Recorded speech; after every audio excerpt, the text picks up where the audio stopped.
Second annual NHRA Winter Nationals. We're in the pit area right now. John Force, the defending season-long champion, a new engine going into his cars. We get ready for the funny cars. They'll be coming up right after the top fuels, but it's back to the top, thinking about 300. They all want to be the first one there, and they're all having problems because of it. Mark Sievers backing into the position now as we move to round number 2 in the funny cars. And Steve, Mark Sievers, a great story, one of the surprises. Oh, yeah, he was the last to just squeak into the field. Not so his opponent, Cruz Pedregon. In his first ever national event in a nitro funny car, he is qualified number 2. He formerly drove the Larry Minor Top Fuel car. Now in this funny car and showing tremendous promise, young man from Ventura, California. Mark Sievers, like I said, he barely got in the field with his 91 Olds Cutlass, owned by John Lindsay. But this car has stepped up and run 530s, even high 520s in the past. It's an erratic car, but you just never know. Well, Sievers is certainly going to have his hands full with Pedregon because they have been the most consistent car at this event so far. Oh, an engine explosion for Pedregon. Sievers having all kinds of problems, and Sievers, who has not run quicker than a 694 all day, will go into the final 4. What a shot. As soon as Cruz Pedregon stepped down on that throttle, Big Daddy, that body just kind of said, hello. Can you imagine the headache he's going to have after that impact of what it took to blow that body up? Well, what it took was a mini A-bomb. The latches that hold those bodies down are very substantial. You can't imagine the kind of force it took to unlatch it quite like that. Parts and pieces all over the racetrack. The good news is Cruz is okay and with Don. Well, I bet when you stepped down on that, it rung your bell, didn't it? Yeah, I wasn't really concerned. I'm sorry to lose the race for McDonald's. I mean, all the McDonald's people are here, and we wanted to do good for them. We're disappointed. Well, you've done exceptionally well. The car ran real good. Thank you.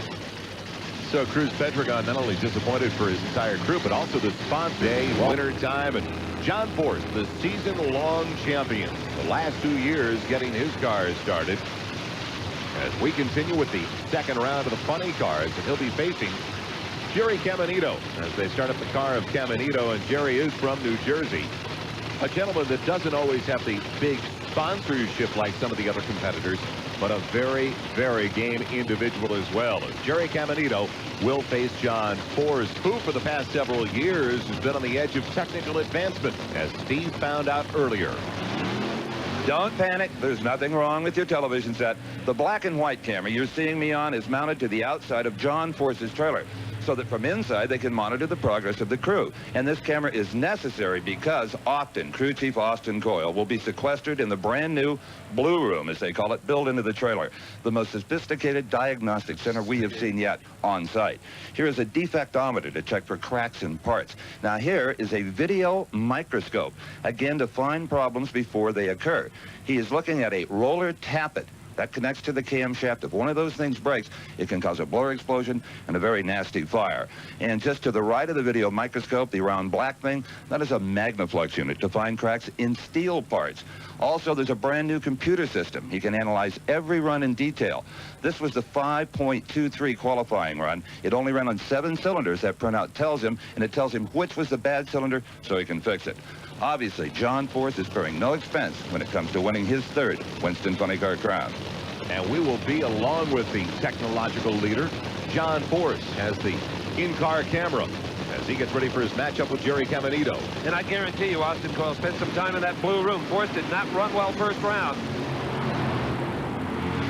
Oh boy, he's running well now. In fact, low elapsed time for the parade here at the Winter Nationals. John Force, 5.18 seconds at 281 miles per hour. What a shot. That was just a beauty. We continue with though and check in with Steve.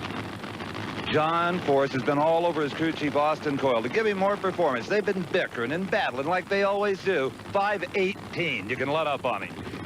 5.18? You got it. I'll give that boy a big old kiss, because Not a race. we've been searching for that a long time, and playing around this weekend. Mooney has been stripping blowers every run, and she felt pretty awesome, but we're just really excited. It's my first team. I love it. What a shot in the heat of the day. A kiss from John Force. Austin Coyle might be hiding right now. Del Worship, Jim Epler has made his way to the finals. Now, who will be up against Epler as we look at the car of John Force? They get it started, of course. Force the favorite coming in this weekend to the Winter Nationals. He'll be matching up with a young man who's another big surprise this weekend, Mark Sievers. He knocked out Cruz Pedregon in the last confrontation in round number 2. Let's go down with the winner of the last race, though. We'll see him get excited, buddy. You're on the way at the finals, but bad news now as Mark Sievers pops the hatch open, and Don, it looks like the day is over for Mark Sievers in his matchup with John Force. Something went wrong with the car when they went to start it. They're not going to be in contention, and John Force will be taking a single. As we watch the body come up on John Force's car, that's routine, by the way. I have to tell you, Mark Sievers has one of the best attitudes of any race car driver I have ever met, win or lose. And going a few rounds here today at Pomona has just been a ball for him. In fact, Don Garlits has rounded him up. What happened? No oil pressure. We bought it getting back together, and we sheared the drive off, found it, fixed it, but didn't have enough time to start in the pits. Came up here figuring that we had it. We changed pumps, drives, everything. I sat there for as long as I figured I should with no oil pressure, no prime, no oil. Better luck next time. I thought he had a good attitude. John Force going for lane choice. Racing the clock. And he will have lane choice over Jim Epler, a 5:28 at 271 miles per hour. Now that car fell off a full tenth of a second from its earlier 5:18. Let's see if Don Garlits can find out why. Well, it slowed just a little from that 5:18. Well, it hurt a little bit on that 18, and we didn't want to take any chances on smoking the tires. Backed it up a hair. It dropped the cylinder. That's the end result, but we can make it come back around for the final. Very good. Austin Coyle, crew chief, feels confident about his car and John Force as they move to the final in the funny cars. Force against Epler. Epler, he's never even won a round, let alone make it to a final, and he's going up against Force, who has lane choice. The pressure has really shifted to this young man, Mike Klober, the crew chief for the Epler organization. He was with Don Prudhomme for a number of years. Took about 2 years off. Now he's up against one of the best crew chiefs in the world, Austin Coyle, seen here firing up John Force's car. Force sitting in the cockpit with the breather apparatus. The nitro fumes accumulate between those trailers, much worse than they do on the starting line. That in will the be funny car, we're looking to the favorite coming in this weekend, John Force, as his crew gets the car started. John told me that they won last year with consistency. This year they're going to try to rotate the earth with every round because consistency is boring, he says. There are plenty of drivers that would like to be as boring as John Force, and whenever you see John Force, you'll always find his beautiful girls, Ashley, Brittany, and Courtney, close by, ready for a victory lap if possible. And there is Mike Klober getting the car started for Jim Epler, one of the real surprise stories over the entire weekend. And like John Force, Jim Epler has quite a support staff himself. I like your attitude, Steve. Not too tough on those questions on the girls as well. Jim Epler on the starting line and ready to go. In his matchup with John Force, under the watchful eye of Mike Klober, his crew chief. John, do you think there's any advantage here as far as the lanes are concerned this time of the day? I certainly don't think so. I think that Mike Klober has just got to find a little performance. And Austin Coyle, you can bet he's been in that blue room looking for it as well. Klober against Coyle. Epler against Force. The Epler daughters against the Force daughters. This has truly come down to a family feud, the Winter Nationals Funny Car Final.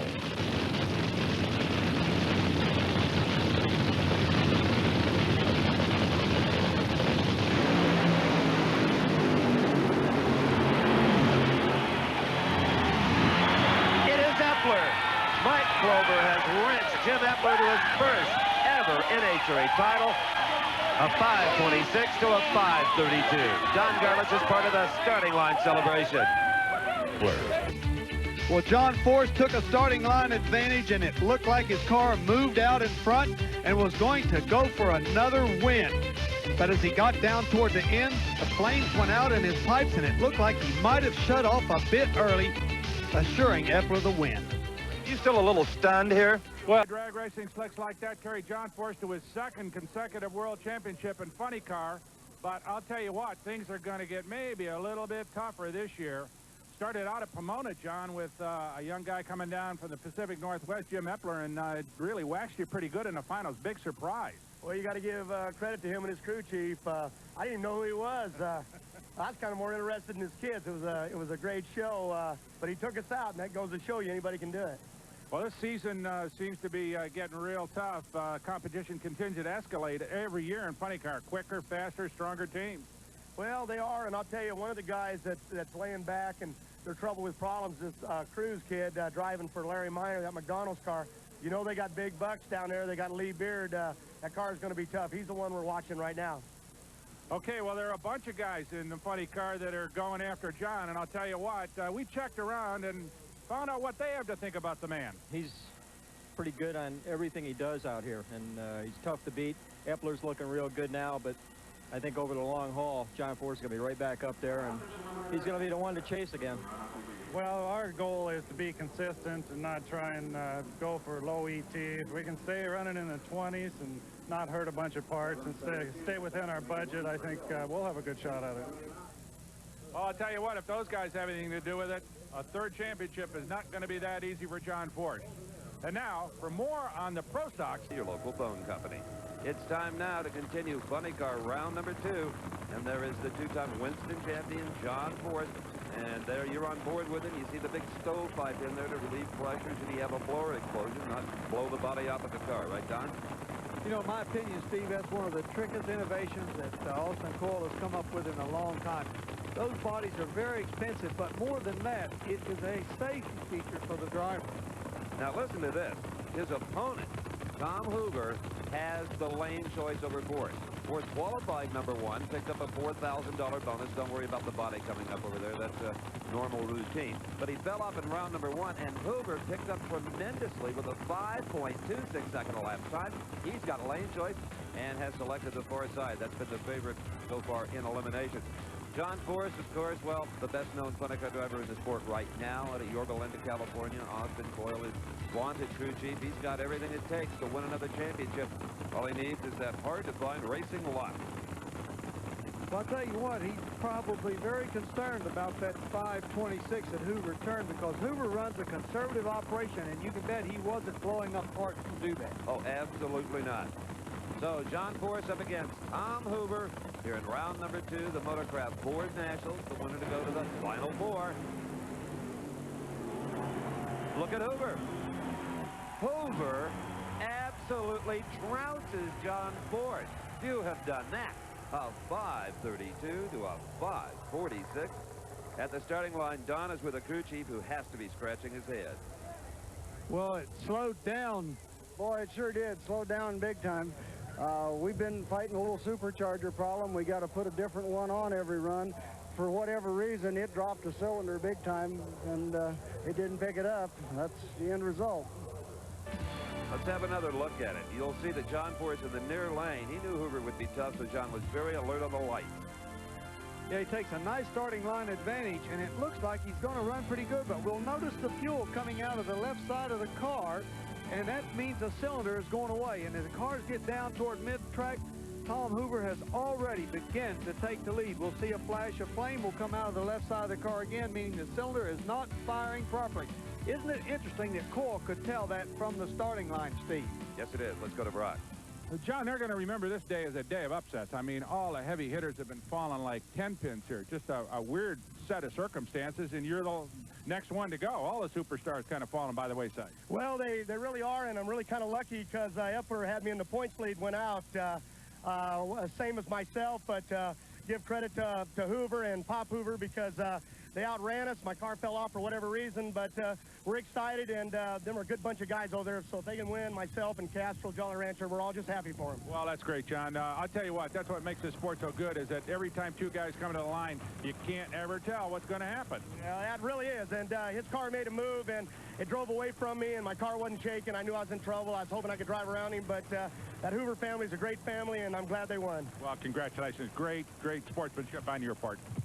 And the Hoovers, led by 86-year-old George, are as popular as they come within this sport. All right, here's the beautiful new entry from Larry Minor Motorsports, Cruz Pedregon in the McDonald's Oldsmobile. And quite a contrast between that operation and the one of Johnny West, Con Garlic. Yeah, Johnny West is a true competitor. He doesn't have very much budget, but he really likes to get out there and race. Got a little shop right here in Phoenix. He does his very best. And getting some help from a former boss of his, Roland Leon. Let's go to Brock. Tom Hoover, I think, just a little bit stunned for them to be going to the Final Four. That's a little bit different than last year, of course. Everybody guiding their funny cars back in the exact tracks in which they burned out. That's what you do, a burnout, is to clean the track, heat up the tires, put some rubber down. It's a warm afternoon. Cruz Pedregon have the air conditioning on. They shut it off now. This is only Cruz's second race as a professional. He won a number of titles as a sportsman driver in the alcohol ranks. Johnny West, Chandler, Arizona. He's driven his own cars. As we said, he's driven for Roland Leon. He is just a real popular, always upbeat guy that loves this sport. You know, he really helped me out, Steve, that time I crashed here in Phoenix. They used his shop to completely rebuild my car. I remember that. He had stayed up all night, all week. That's what you needed. All right, Pedregon and Johnny West, the local versus the newest car on the circuit. Pedregon over in the far lane, Johnny West in the near lane. Nobody in a big hurry to stage. Oh, Pedregon explodes an engine, and the body is now cattywampus on the car. Very close to the same thing that happened in the same round at Pomona just 3 weeks ago. Cruz is all right, but Big Daddy, that was spectacular. It certainly was. That was a much bigger explosion than the one at Pomona. I was standing near both of them, both times. This one was much larger. Well, I tell you, now you see the reason why John Force runs that big stovepipe inside the car. It's if this kind of thing happens, it vents some of that out of there without unlatching the body. This is a very expensive proposition.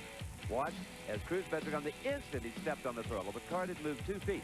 It put the rods out the bottom, the blower off the top. That's as expensive an incident as you can have with a funny car. Let's go down to the starting line. Don Garlick will try to console crew chief Bernie Federley, the man that has to put it back together. This is the second time we've seen this happen, Bernie. It must really be frustrating.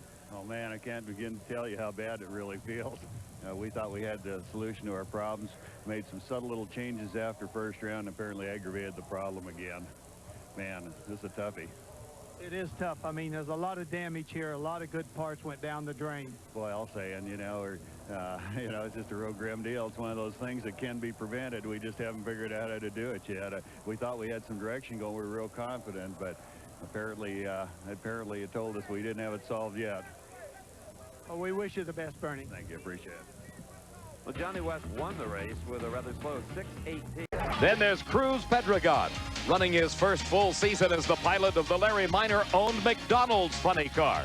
Insiders know that it won't be long before crew chief Bernie Federley remakes that car into the Cruz Missile. Mike Dunn might still nail that 50 grand before today is over. As long as we're on the subject of performance, let's talk about funny cars. When Jim White set the record last year at 5.14 seconds, a lot of people, including yours truly, said that might last 2, maybe even 3 seasons. I don't think so. Round 1 today, John Force in this very automobile almost nailed it.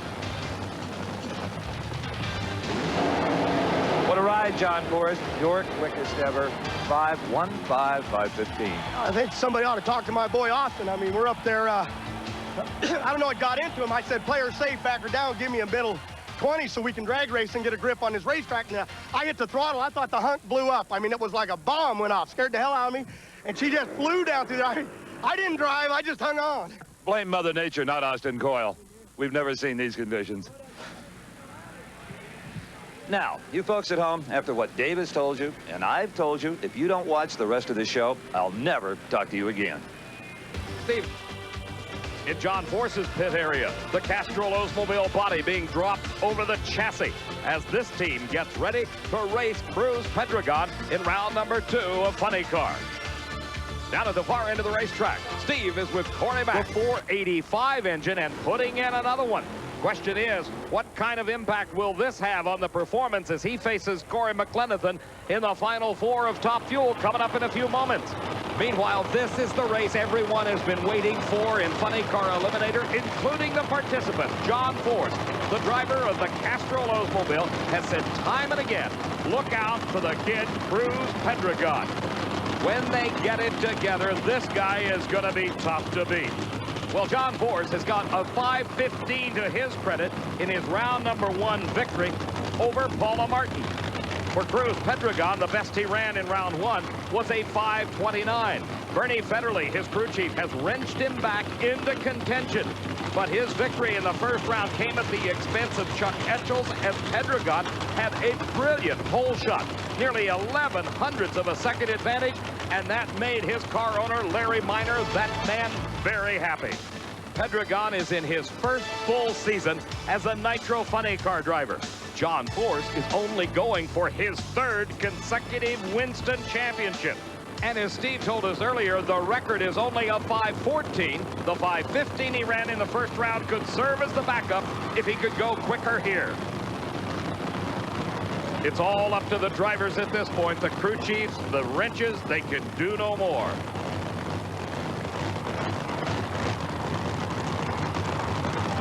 You're on board with John Force. And look at Cruz Pedregon out in front of him. Across the finish line, Pedregon wins the race, and he does it again by his driving ability. 5:18 his elapsed time at only 276 miles an hour. Watch this in replay. This race was won on the starting line.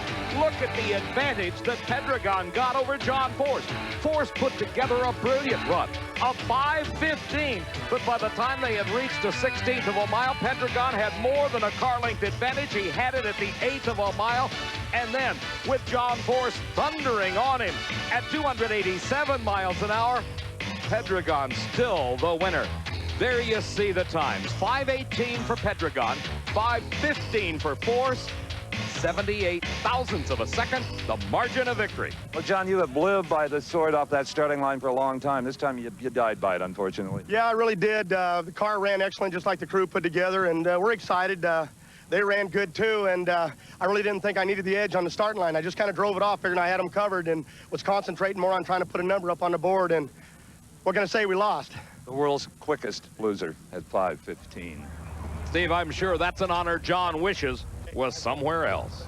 Ellen Hoffman and Tom Anderson, along with the car owner and driver, Al Hoffman, bringing the blower drive service Dodge Daytona to the starting line. Bernie Federle putting a pause there momentarily on his driver Cruz Pedregon in the McDonald's Oldsmobile of Larry Minor Motorsport. What a job it was for Anderson and Hoffman to get that car to the line. The question is, after that big crash that we dropped in on in the pit area, will it perform?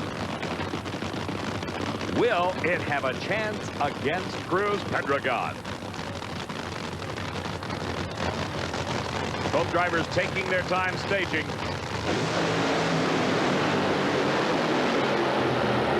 Pedregon on a tremendous run. The quickest elapsed time in the history of drag racing for a funny car, 5.10 at only 272 miles an hour. And obviously elated Larry Minor after all the problems this team has had. Just watched his driver put his Oldsmobile through to a record-shattering time of 5.10. It is so quick that any of the previous times recorded this weekend by Pedregon are not good enough to serve as the 1% backup. But by virtue of the victory over Al Hoffman, who ran 5:23, he'll have a shot in the final. Well, ladies and gentlemen, after all other problems at Pomona, all other problems at Phoenix, may I introduce to you the quickest funny car driver in the world at 5:10. Thank you very much. That's unbelievable. I'll say. I'll tell you what, I've always said it. I'm happy to drive this car. This car's got the best equipment, the best car owner, and the best sponsor. Crew chief, I couldn't thank them enough. You know, not much speed, 273. Well, I'll tell you, we're working on that area, but I'm curious. Yeah, this McDonald's car, you're going to see a lot of this thing this. That's awesome, Cruz. Thank you. Steve, I'm not so sure that Cruz has realized yet the immensity of his accomplishment. Warren Johnson, number 5. Here comes Cruz Pedregon, 28 years old. There's problems in the Gordon Mineo car. The engine just not cooperating. Larry Minor thinking, hey, we've got this one won. Look at the smile on his face. But tell that to the Mineo crew. They're still over there thrashing. We've talked a lot about the problems of the Minor team this season between rounds. Steve had a chance to stop by the Pedregon pits to put it in perspective. The Agony and the Ecstasy. Not a bad book title. It also aptly describes Cruz Pedregon's season so far. In 3 races, here's what's happened. First of all, Pomona, California, round 1. A new sponsor, shiny new race car, kaboom! Explodes an engine and ruins most of the body. They move on 2 weeks later, Phoenix, Arizona, round number 2. Again, a horrific explosion. The body sideways on the car. Things weren't going a whole lot better here in Houston. A lot of broken engine pieces in qualifying. Then last night, the whole crew got together. The dragster and the funny car abandoned their separate team philosophy. And Bernie Federle, it has paid off. Boy, I'll say this is a classic team effort. I couldn't be happier with it, the way everyone's pitched in to bail us out of our tight spot. And I tell you, when the dragster was unfortunate enough to go out in an early round, but it spelled big trouble for the rest of the funny car guys, let me tell you. A lot of this combination has come from the dragster camp? Well, it's a sort of an accumulation of two combinations, really. It's we've grabbed ideas from both areas and come up with something that appears to be pretty workable. Appears to be working. That is the understatement of the Slick 50 Nationals. Steve, my question is, what happens when they take this combination and put it in the dragster? Look out. Gordon Mineo has got the engine running. He is at the starting line without a long burnout. His wife looking on intently as Gordon brings the car to the starting line. His son, Jason, is the crew chief on this entry. Remember, these tires must be in an elevated temperature to work properly. That's why the long, smoky burnouts, they heat them up. Cruz Pedregon's got a lot at stake in this run. He's got a shot at the quickest elapsed time record ever for funny cars. Any break in concentration could spell disaster. Problems for Mineo. He won't make the run. Oh, boy. Look at that. As Lee Beard, the crew chief on the dragster, and Bernie Federley acknowledge a 5:14, 284-mile-an-hour run. They got their speed, and they got the record. Let's go to Steve with the winner. Not only has Cruz Pedregon won his first ever professional title in NHRA drag racing, Cruz of 5:14 backs up the 5:10. You've got the record as well. What a day. Well, thank you, Steve. I'll have to admit, you know, the McDonald's car's been having problems lately, blowing up and what have you. So Larry got all the both teams together, and everybody got together, and we decided to run some of the dragster combination in this funny car, and it's working great for us. And the crew stayed out here every night till 2 a.m. It's a team victory. Can't say enough about the crew. If it wasn't for them, we wouldn't be here. They worked till 1 o'clock. Everybody on the crew, Bernie, Jason, Mike, Brian. Let's talk about your driving. Whole shot victories in 2 rounds, or we wouldn't be talking. Well, I'll tell you, you know, this car, it's a great car, and I want to win races for McDonald's. Larry Miner, they put me in this position, and I want to do good for them, so, you know, I try harder. Cruz Pedregon, what a future. He's already atop the standings in the Winston Chase. Tom Hoover second, John Force, the reigning champ, third. Jim Epler, the winner at Pomona, has dropped to 4th, and Richard Hartman, number 5. Here.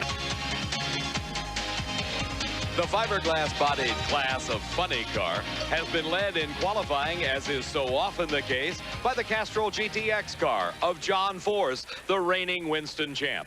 These short wheelbase cars are a real handful to drive, primarily because they utilize very similar power plants to the top fuel dragsters, some 5,000 horsepower available out of the race engine. The action here at Gainesville in the Gator Nationals, as always, has been exciting. By virtue of his victory 2 weeks ago at Houston and the new national record, it's Cruz Pedregon holding the lead as the funny car racers started racing in round number 1 here at Gainesville. And Paul Smith got to choose the lane over Jim Epler. You're on board the Castrol Oldsmobile of John Force as he faced Whit Bazemore in the Permatex Pro. Whit made a race of it until the last few feet of the quarter mile when John Force streaked to a 5:21 at over 287 miles an hour. John, anyone else might be happy with the 5:21. I don't think you are at this point. Well, no, I'm not. We stepped on it. It sounded real grisly on the start line. I told Coyle we're racing that Cruz kid that we'll get around these guys. And I don't know, did we get lane choice?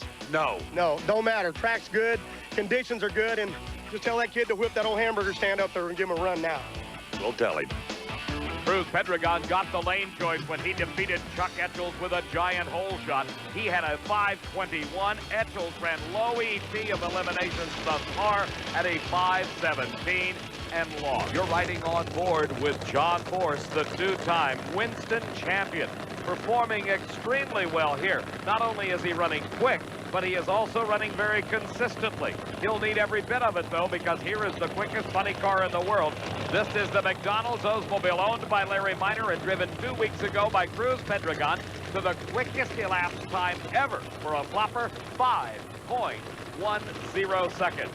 John Force remembers that race, particularly the ability of Cruz Pedregon to leave the starting line ahead of the Winston champ.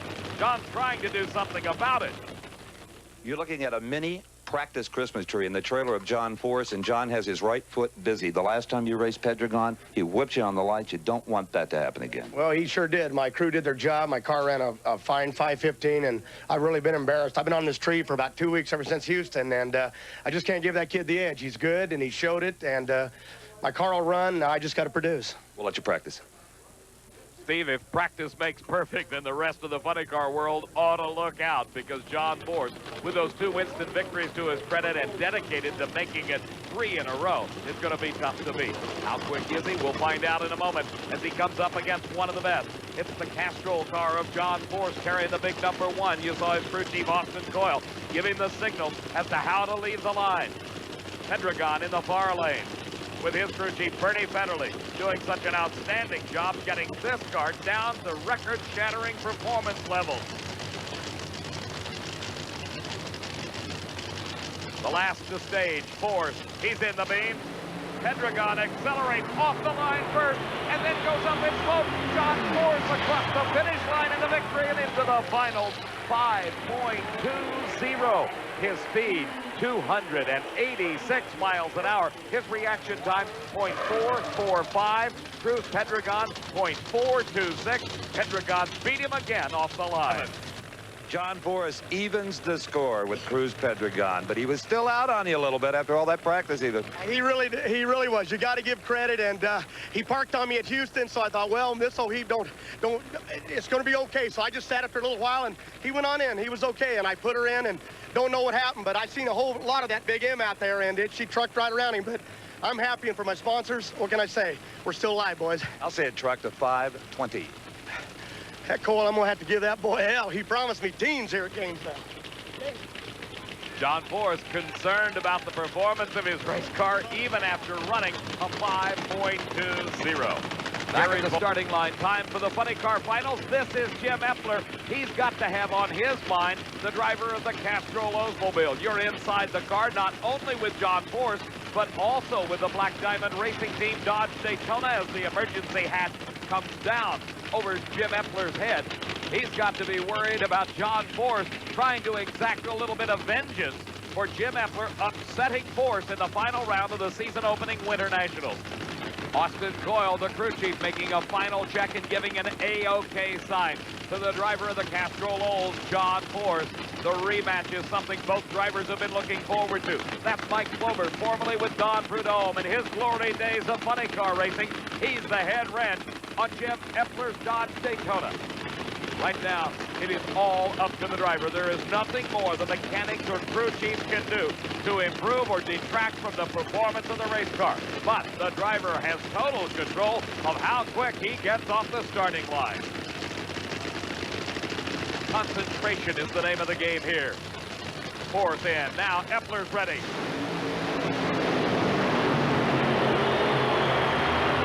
John Force saved the best for last.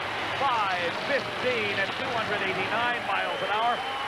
Great reaction time. He had the advantage off the starting line. He had the performance advantage by a long shot with a 5:27 time for Epler. His performance falling off just a little bit. Look at John Force in replay. Just driving away from Epler in the first few hundred feet of this quarter-mile course. Then at the finish line, there was no contest. A nice, clean run and the best of the day for Force. 5:15 takes home the funny car title. Steve? Today was a day of paybacks for you, John Force. First Cruz Pedregon, now Jim Epler, and a 5:15 track record to top it off. Really something, Steve. I feel great. I got to give credit to this Castrol GTX crew, Austin Coyle, and all these guys. And I tell you, I've been racing scared my whole life, and we've just been getting whipped up by these old boys. And Coyle, he said, I'm going to lean on it, hang on to your shirt. She may be on fire, or maybe she'll run. But we're excited. I want to thank Castrol and Jolly Rancher Wax Shop, especially Oldsmobile. Gave us a car that'll run like that Dodge ran last year. And the Dorman people, I just want to welcome all in here because this is a great day. John Force's first victory of the 1992 season. Look out, troops. The champ is on the move. And that move may take him to his third consecutive Winston Championship. John celebrating with his wife and his 3 daughters. Quite a day for the reigning champion.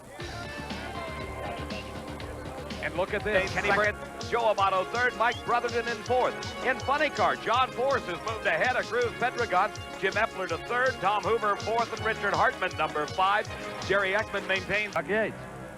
Well, Steve, that beautiful Oldsmobile body on that funny car, Cruz Pedregon's out of the Larry Minor team, is sitting pretty right now. #1 qualifier here at Rockingham. And Cruz, first of all, congratulations. But nonetheless, a $10,000 check already in the old bank account and a good shot at the overall victory. Yeah, we're happy with the #1 qualifying position, but it's a new day today. There's people out there like Forrest Hoffman that can step up, so we're going to definitely be on our toes today.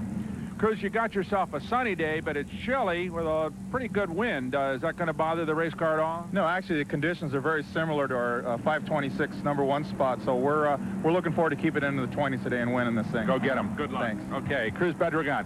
And now, for more on the Pro Stock story, let's go to our broadcast partner, Big Daddy Don Garland. And here is Freddie Neely. You talk about spirit. The car is called Forever Young, and Freddie lives that creed. He's got no spare parts. Everything he owns is on his race car. On the other end, here is the world's quickest funny car, Cruz Pedregon, the winner of the Houston race. The record setter at 5.10 seconds. He's got an 18-wheeler full of parts, and the way this car breaks up, it may not be enough to last the whole year. Freddie Neely qualified #8, barely made the cut at a 5.56. Cruz Pedregon, #1 qualifier, and nobody surprised, picked up an extra $10,000 with a 5.26. You heard him tell Brock at the top of the show that he thought they could run quicker, and we're going to pick round #1 to do it. So the highly favored Cruz Pedregon up against Freddie Neely, but nobody tries harder than Neely. He'll try to get the better start. Not that that will be a big advantage. Oh, and an explosion. Freddie Neely's going to win this thing no matter what happens, Don Garland. Well, he better keep it in his lane, because remember the rule, if he gets out of his lane, he could lose, but he didn't. Freddie Neely wins it at 7.75. But what happened back at the starting line is horrible news for Larry Minor Racing. It's a exploded engine, actually a hydraulic motor, no doubt. Cruz appears to be all right. There is oil all over the racetrack. Now, this is what was happening to this car earlier in the season. We saw it in round 2, the Winter Nationals in Pomona. We saw it again at Phoenix. They thought they had found all of their problems. Cruz now knows that gremlin is back. Here is another look at that incident. There you see the body almost blown completely off the Pedregon car as Neely pedals it down the racetrack all over the track, smoking tires, but he does go on to the victory.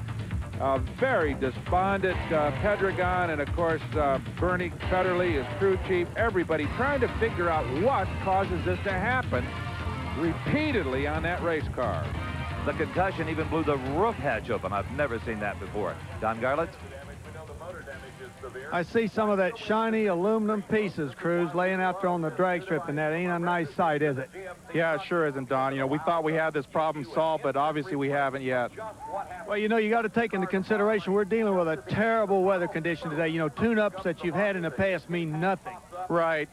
Again, we thought the conditions were the same as it were when we ran the 526, but something's changed, and it's a disappointment, but, you know, there's always next time. I knew when I got up this morning and I took ice off the car to come out to the drag strip, there was going to be a lot of this kind of stuff. Yeah, it's funny, Cole. We figured we were ready for it, but we just have to look and evaluate. Thank you, Cruz. Thank you. The $10,000 he won as his qualifying bonus, that won't even pay for the body repair, let alone by the engine pieces that were ruined on that car. Ooh, what a disaster for that crew. Stay with us. The world record holder for that for Cruz Pedregon, the McDonald's Oldsmobile, up against Freddie Neely. As soon as Pedregon stepped on the throttle, the engine blew, the body unlatched. Neely backpedaling through the smoke, gets to the finish line first. A huge upset. Now, oil all over the racetrack. NHRA did their usual fine job of getting it cleaned up. In fact, it became the favored lane. But Cruz Pedregon, I think he was as damaged mentally as that engine was. Cruz really despondent. He thought he had this one in the bag, being the #1 qualifier. Right now, a couple of major players in funny car competition. That is John Force, Austin Coyle, his crew chief, guiding him back. He'll go against Mark Oswald. And I'll tell you what, that's the lane that Hoffman had troubles in and Pedregon blew up in, Big Daddy. I'll guarantee you Coyle isn't going to back him into where that oil possibly lies. Well, I'm sure that the racing surface of the lane is good, as was witnessed by the fact that once Hoffman got off, he went at 5:34, which is a very good run for this morning. There is John Force, and I wouldn't bet against him. With his driving talent on slick racetrack, Austin Coyle has been running on this racetrack since it was built in the early 1970s. He's got to loom as a huge favorite. Forget that he's the two-time Winston Funny Car Championship. It's all that experience. Mark Oswald from King, North Carolina, they are having a rugged season. Went out first round in the first 3 races of the year, got to the second round in the 4th race, and that's their record. It's not a real good one. They're not proud of it. Here they are against John. And Forrest blows the tires right off it, instantly up into smoke, and Mark Oswald, whoa! His crew chief, Bill Schultz, has stepped up a 532 at 276 miles per hour. Let's go to Don, however, with a crew chief that won't be quite as happy as Bill Schultz. Well, the weather bit another one. Ain't that the truth? The weather changing as much as it has, it's really hard to predict how much power it's going to have. We have a system for determining how much fuel it'll stand without burning the motor up, but like, don't have a close guess on how much power it's going to make. Power was obviously up there pretty good, and the track wasn't there to match it. You bet. So let's take another look at the problems that John Force faced on the starting line, Big Daddy. Well, we see Oswald taking a definite starting line advantage. He was ready for John Force, but as we heard Austin Coyle say, there was just a little bit too much horsepower, and Force goes up in smoke. Let's go to Brock Yates with John Force. Well, it's always a shock when a champ goes up in smoke, John, but I guess there's no way out of it every once in a while, huh? Well, it really is, and we weren't running for points here. We were running for the money. Big purse here at this race, and we trying to run a number last night to beat Cruz. We put another motor in it, and didn't get the chance to run it. It rained, as you know, and we come out here today, and it was kind of guesswork. So Austin Coyle, myself, we shot our best shot, and you can't back her down when you're racing guys like Oswald and Schultz. I mean, you got to go for it, and we thought she'd run a 25. The air tuned us up, and we're out of it.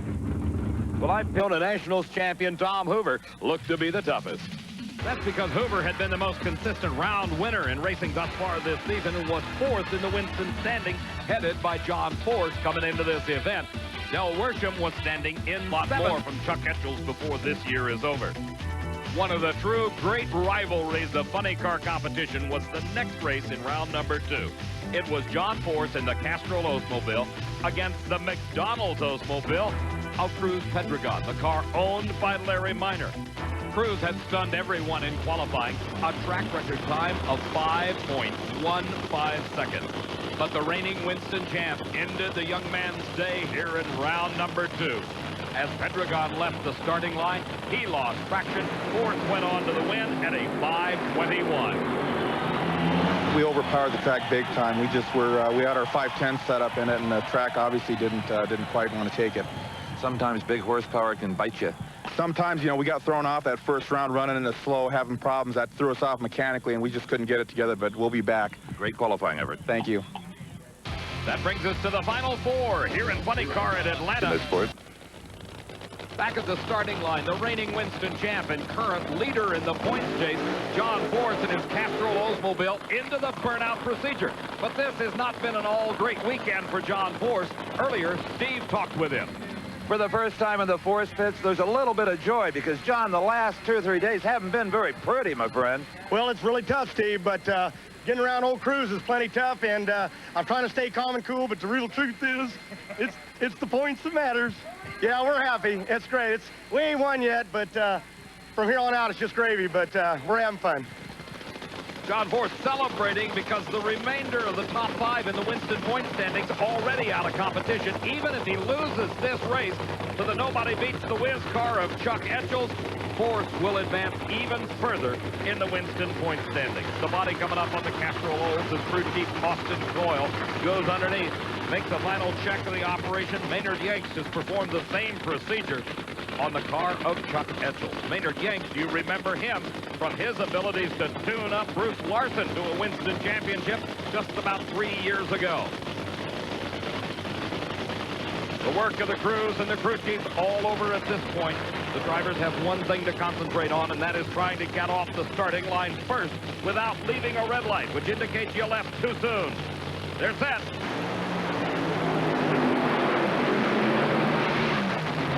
And it is John Force spitting fire for the the last eighth of a mile, but easily taking the win over Etchels. 5:22 and 2:65, 5:31 the losing time. Our instant replay will show you a tremendous starting line advantage gained by John Force. His concentration paid off by 0.04 of a second. As they went down the racetrack, the flames started coming out of the headers, possibly signifying some problems for Force, but it didn't slow him much on this run. 5:22 at 265 miles an hour. That sets up the pairings for the finals in Funny Car Eliminator, where the defending champ Del Worsham loses lane choice to John Force. Let's go to the far end and Steve Evans.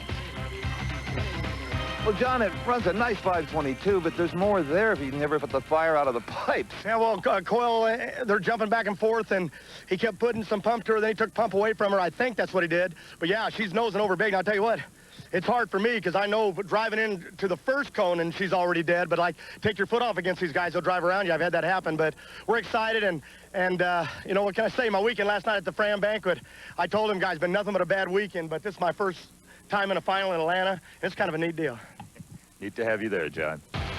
Back in the Pro Stock pit at the Ram Southern Nationals at the new Atlanta Dragway just north of Atlanta, Georgia. It is not warmed up temperature-wise, but the competition incredibly hot, as is proven out by our Funny Car Final. John Force, you're sitting on board as the body comes up for Austin Coyle to come underneath the Castrol Old and check it out. John with a wave to our Diamond Beat Sports cameras. In the far lane, Del Worsham knows that he's going to have to come up with about a 1/10 of a second improvement in his performance. Based on the semifinal round, John Force with a 5:22 picks his lane. The time 5:35 was the run by Worsham. Sitting on board with John Force, that's the view of the Christmas tree he has as he comes into the staging beams.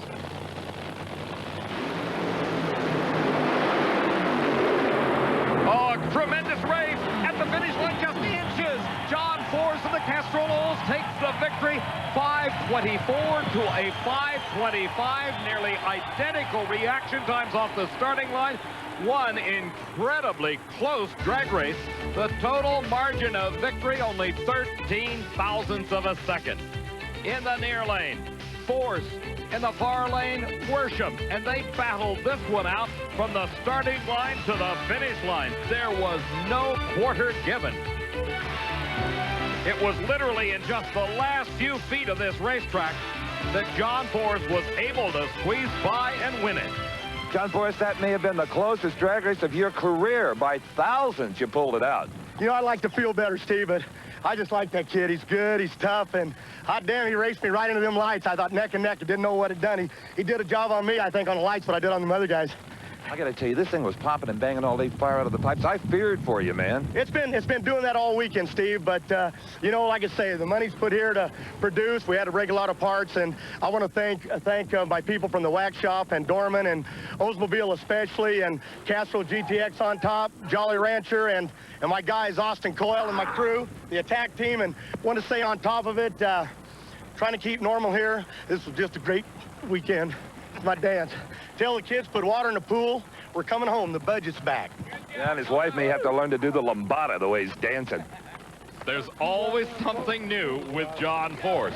What isn't new, though, is that he continues to lead the Winston Point standings with Cruz Pedregon second, Jim Epler third, Tom Hoover fourth, and Del Worsham with his runner-up position moves into the number 5 spot. In Funny Car, two-time Winston champion John Force has muscled his way back into the lead after early season scares by the drivers in second and third. A lapse time record holder Cruz Pedregon is a serious challenge in second. And first season, that old Pontiac car, and I'm telling you, that is one of Raymond Beadle's old Blue Max cars. This, of course, is the state-of-the-art machine of John Force. Now, which has the quicker lapse time? Well, not the man you're riding with. The man he's going to race. Gordon Minio in round one set lower lapse time of the entire event at 5:24 and has Force shaking his head. Well, not only that, Steve, he out-qualified him. Minio qualified 3, and Force was number 6 in the qualifying order. So John has got his work cut out for him. And, you know, this racetrack, as you said earlier, is not really all that great. But because Force does so much touring and match racing, he probably is prepared as anybody to run it on a surface that can be a little bit squirrely. He really knows how to drive one of these things. For the right amount of money, John Forrest will run down your mine shaft, your plowed field. It doesn't much matter. He just loves to race, and all of that action pays off for him, as Brock was saying. He beat Johnny West in round number 1. Now, Gordon Mineo, who Brock said qualified number 3, he disposed of Gary Litton in round number 1. Be interesting to see if Mineo even tries to come back and run in the 20s. You notice Tommy Anderson with a Hoffman car did. He wanted a 530. I think the same is probably true of Mineo. All right, John Forrest. He's got to be wondering about that Gordon Mineo. He's been quicker in qualifying, quicker in round number 1.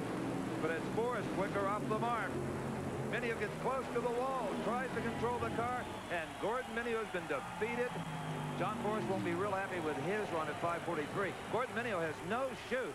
This is a fairly long racetrack. It's actually a road course, and Mineo handles the turn very well. He'll be just fine. Let's go to Bob at the starting line.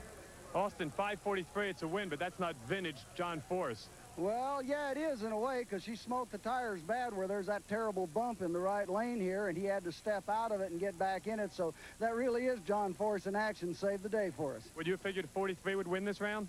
No, not really. I was counting on running 30 flat, but this lane ain't up to it. 43 gets him into the next round. We'll see if the lane and the car are up to it at that time.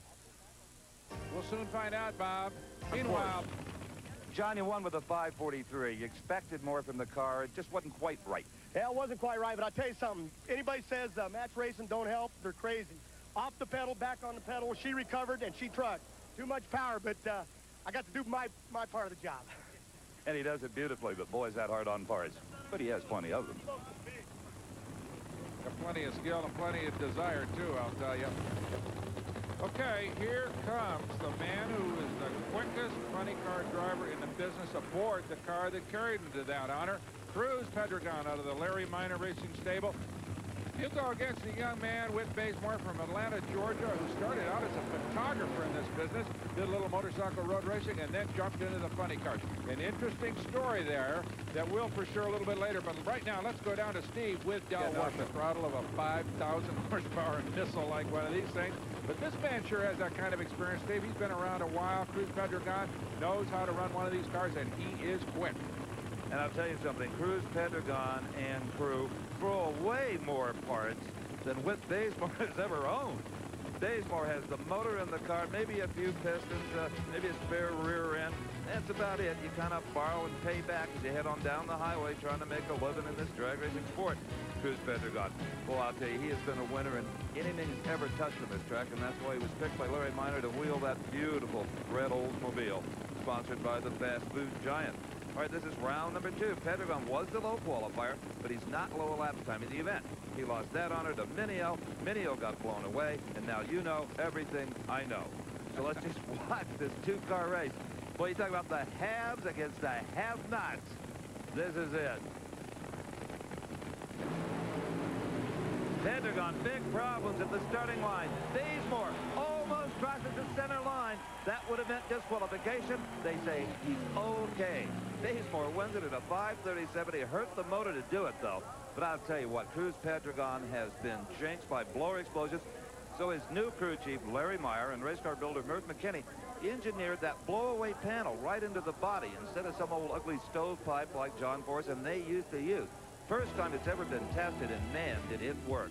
When that supercharger explodes, that panel, held by 4 little plastic screws, they sheared away. The concussion was released and saved $25,000. Bob?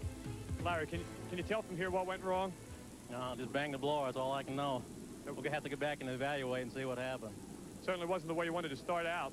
No, for sure not. Qualified good. Yeah, the car ran well in qualifying, but out here in the second round, almost the same way they've gone out earlier in the season. Thanks, Bob. Well, Steve, he's going to need a lot of help and a lot of good wishes because he's going to have the dubious honor of running perhaps against this man, the reigning champion in funny cars, John Forrest, or against an almost equally potent contender, Al Hoffman. It's going to be tough either way. The only thing better than watching Al Hoffman and John Forrest drag race right here would be a fist fight between John Forrest and Al Hoffman. And I wouldn't give the edge either way there. They both have a high tolerance for pain. We saw the body come up on both cars, just standard operating procedure. Tom Anderson has a little shtick he does, and Austin Coyle has something he does, and they don't talk much about it. Austin looks over, makes sure the other car is ready. A little hard to see the Christmas tree up there, so he brings them in. Gives them the OK sign. Actually, you might have to rate Hoffman a little bit of a favorite here. He has lane choice, and that's a huge factor. Good race. Gorgeous race. What a race. Oh, and John Force is ablaze. The tires blow off. Force crosses the track, smashes into the wall. This is a horrible incident for John Force. Sliding down the racetrack, still right side up into the dirt. The car, I believe, yes, has flopped over onto its side as we look. Oh, John Force is out of that car, Brock. Yeah, he's crawling free. Looks a little dazed, but apparently he's not badly injured. What a crash. I'll tell you what, that's a tough man, but he took a real lift when that car whacked that wall at over 200 miles an hour. And there's the best thing that could have happened to him. You'll notice in replay, when he hits the wall and strips the body off of the car, it continues to burn on the racetrack as we speak. Let's watch the race. We neglected to tell you who even won the race. Obviously, due to the problem with John Force, we will do that now. Force appeared to have the edge. The motor right there started to go away. Then it broke the connecting rods. Hoffman wins by several inches at best. The car immediately lights up. Usually it takes a little longer to build this kind of an inferno. Here you'll see the tires blow off of the car right there. The parachutes are useless in all of that heat. It is now, right there is really where the second tire came off. It is now dragging on the chassis. Is very little steering. Hoffman, fortunately, had both parachutes out. He has a horrible opportunity to watch John Force hit that wall so hard, the car turning completely around backwards. There you see the hulk of the car coasting to a stop. A testimony to the way builders like Murph McKinney and other pro drag race car builders construct these machines. The roll cage stays intact, the engine's in the car, and apparently Force is okay. Let's take another look from inside the cockpit. 200+ miles an hour. Suddenly the cockpit is engulfed in flame, and all that saves John Force is his fire suit.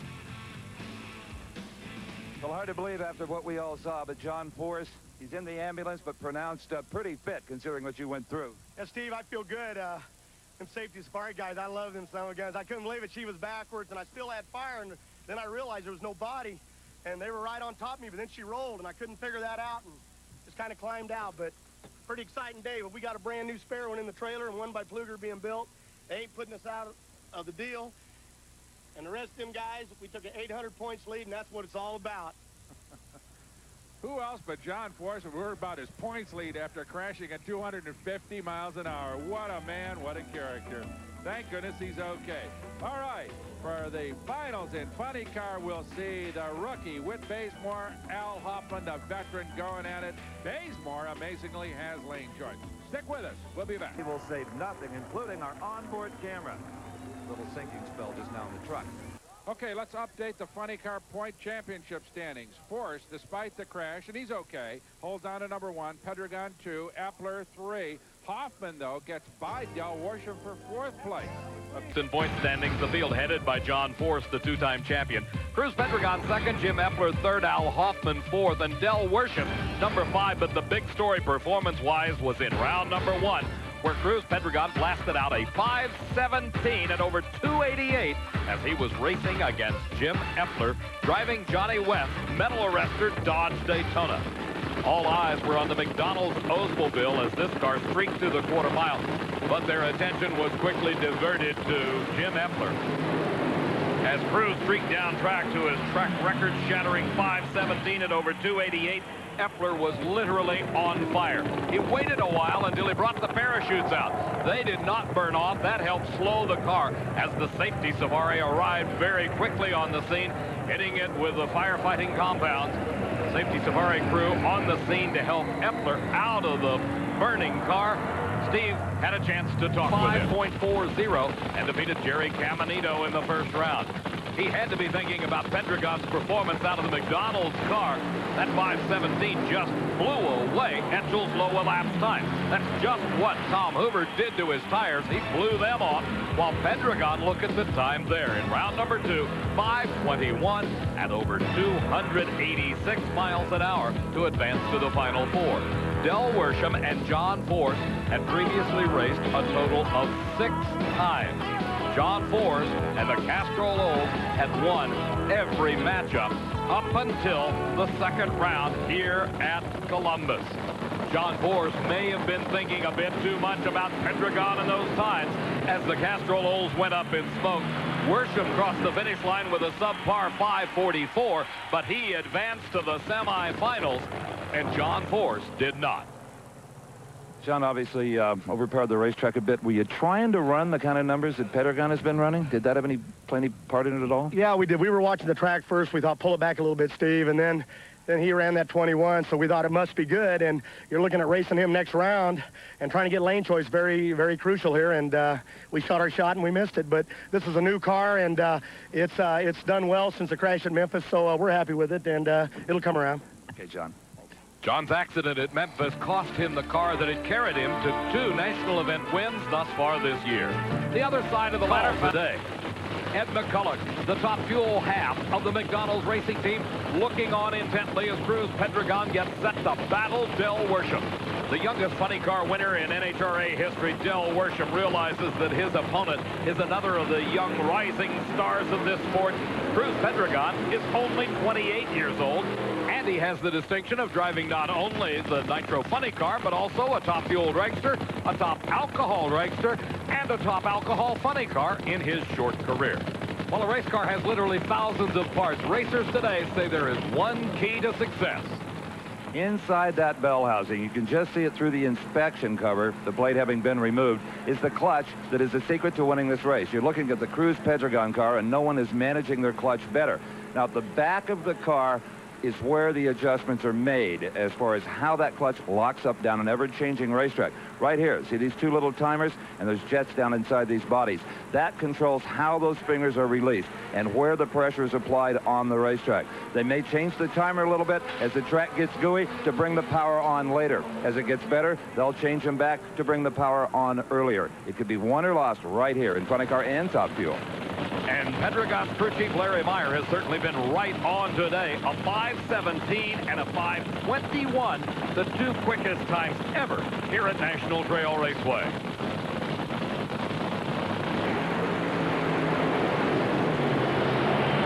A tremendous race, and Pedregon pulls it out.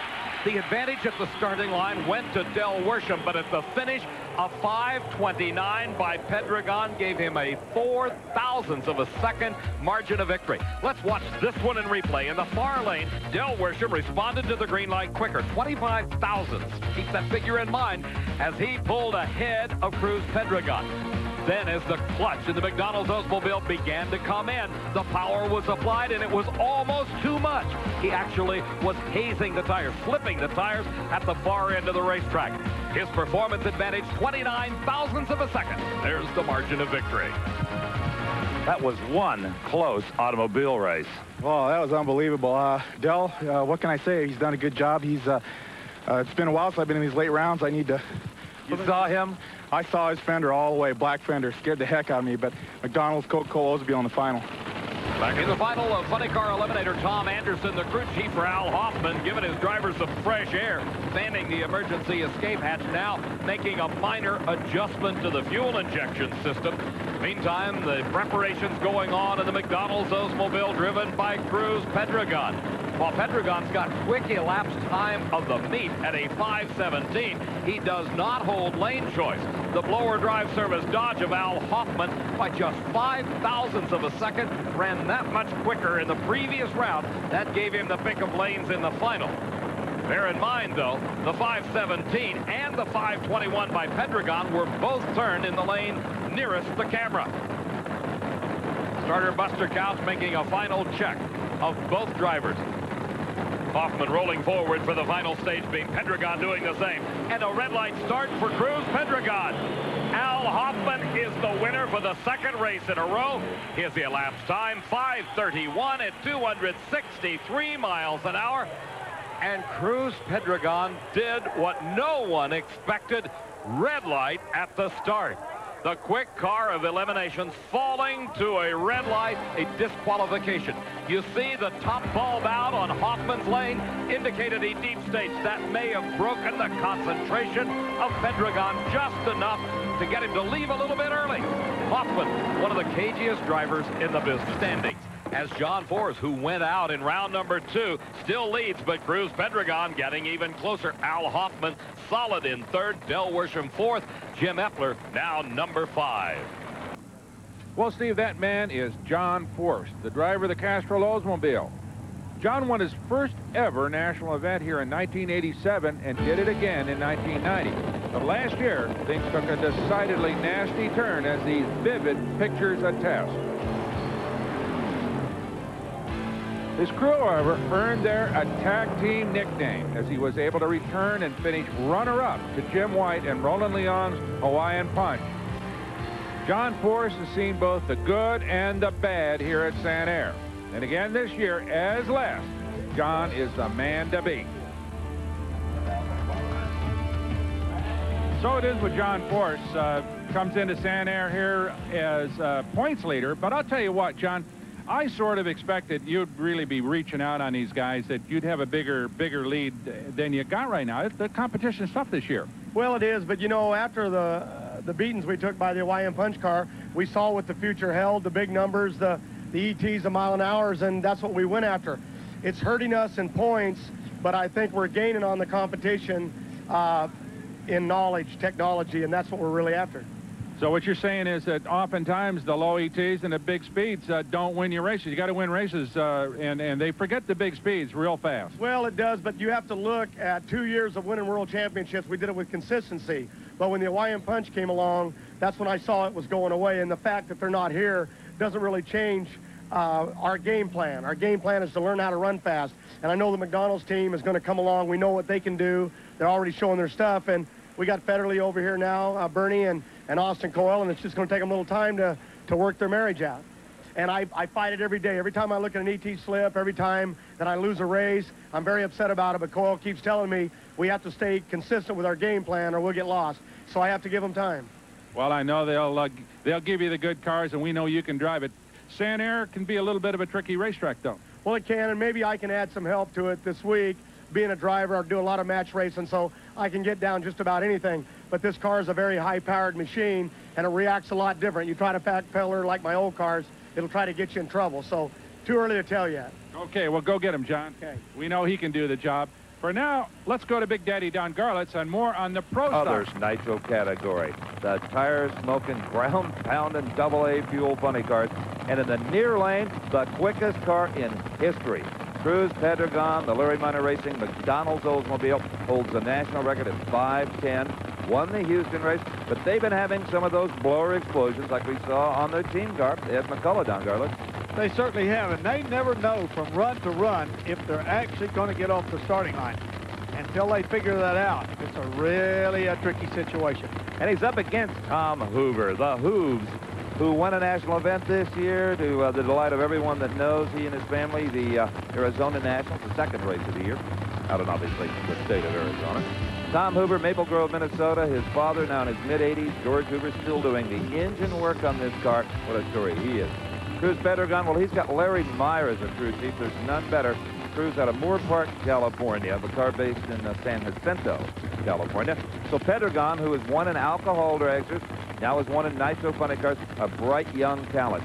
But he still doesn't know all the tricks that a guy like Hoover possesses, and sometimes some of those tricks give it on the starting line. Hoover, a little bit of an advantage, but some blue smoke out of the motor, blue smoke up the tires of Pedregon. Pedregon hangs in there.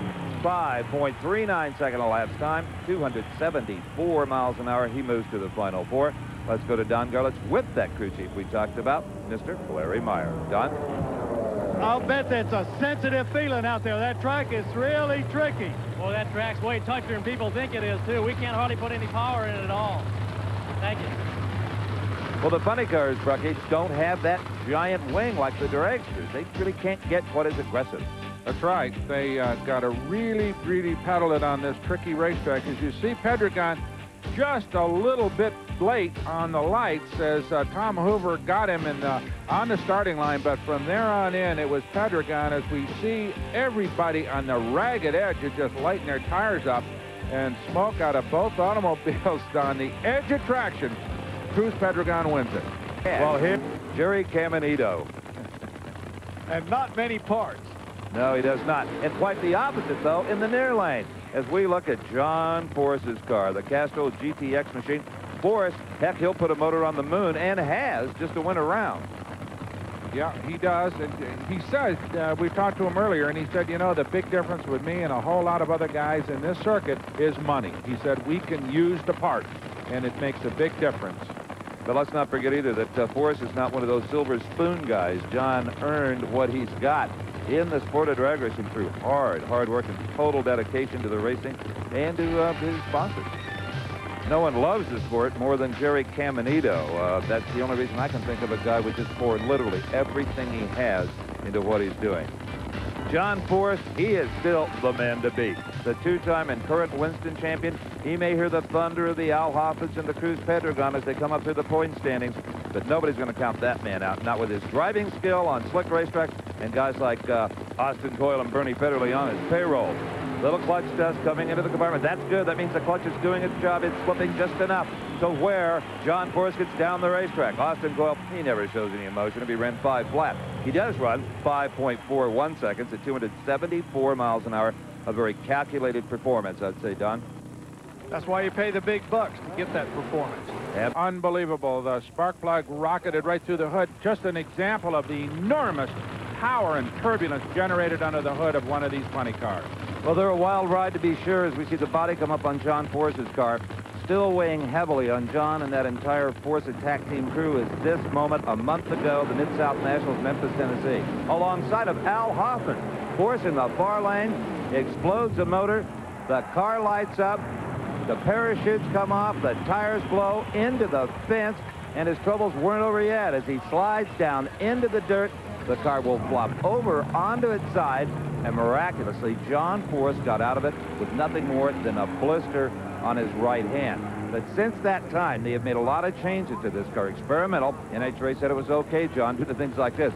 He now has a body ejection system that will blow that body off the car so he doesn't have to hit the wall to get rid of the fire.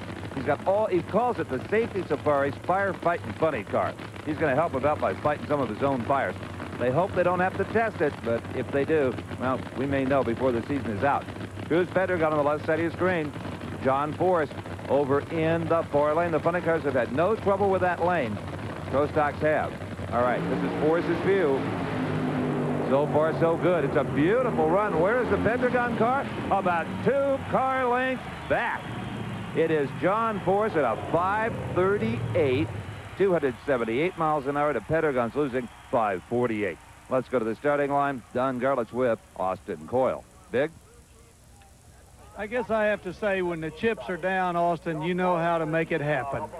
Well, I'll tell you, we've been struggling with a new combination here. We had some big problems at Memphis. We're really on the right track now. We've got it running smooth on the other end. A little help from Bernie Federle in that department and a few other friends. And we're on the way to a 3rd championship, I hope. Well, that's a step in the right direction for sure, because not only did they move into the finals, but they dispose of Pedregon, who was their closest rival in the point standing. Let's have another look at that race. It is almost even off the line. Good reaction on the time on the part of both drivers, but it's John Force in the far lane with just a solid Force-like pass. He's used to driving on all kinds of racetracks, so the kind of variable conditions here at Santa Ana didn't bother him a bit. Nor will it probably bother his rival in the finals, Al Hoffman, who was also an old pro in this kind of business and had been around for years. But John Force will have lane choice. You know, John, Al Hoffman loves to say he's never been beaten in a final. What have you got to say to that? Well, he's a good guy. He's done a real good job, but Coyle and my guys and Bernie, they're doing a real good job, and this car's starting to show what I spent my money on, and I'm very excited. So whosever day it is, we'll see, but anybody can be beat. You can pick the lanes. You've got it. Yeah, I don't know if that's critical. Cruz put us over in the other lane, but the racetrack's starting to come around and starting to cool down. That's our deal, and we're getting plenty tough. It's going to get tougher down the road to beat us. Well, John Force not laughing a whole lot. He's serious, and he's going to be even more serious when he faces off against Al Hoffman. You know, your opponent, Al Hoffman, loves to say, hey, I've never been beaten in a final, John. Well, I'm proof of that, Steve. I've been beaten before anybody can. He's done well. He's won some races, but I think his deal's over. It's time for us to step up. We've been showing that all weekend. You know, Brock, we haven't heard a lot of laughing and a lot of joking. John Force is so famous for that in our TV coverage. He's just deadly serious. I think he is. I think that you're mentioning the fact that Hoffman has never been beaten in a final, and that Hoffman has come on so strong in the last 2 seasons after years and years and years of very limited success. I think John's really feeling the pressure, and I think he'd really like to put it on Hal to kind of quiet him down. And don't forget that fire in Memphis. John Force has not forgotten that incident. Oh, boy, who could? That will live with him forever. Al Hoffman, there's his end car. There's John Force's end car. Who will be the funny car champion of Lake Grand National Molson? We'll know in about 5 seconds. Force left first.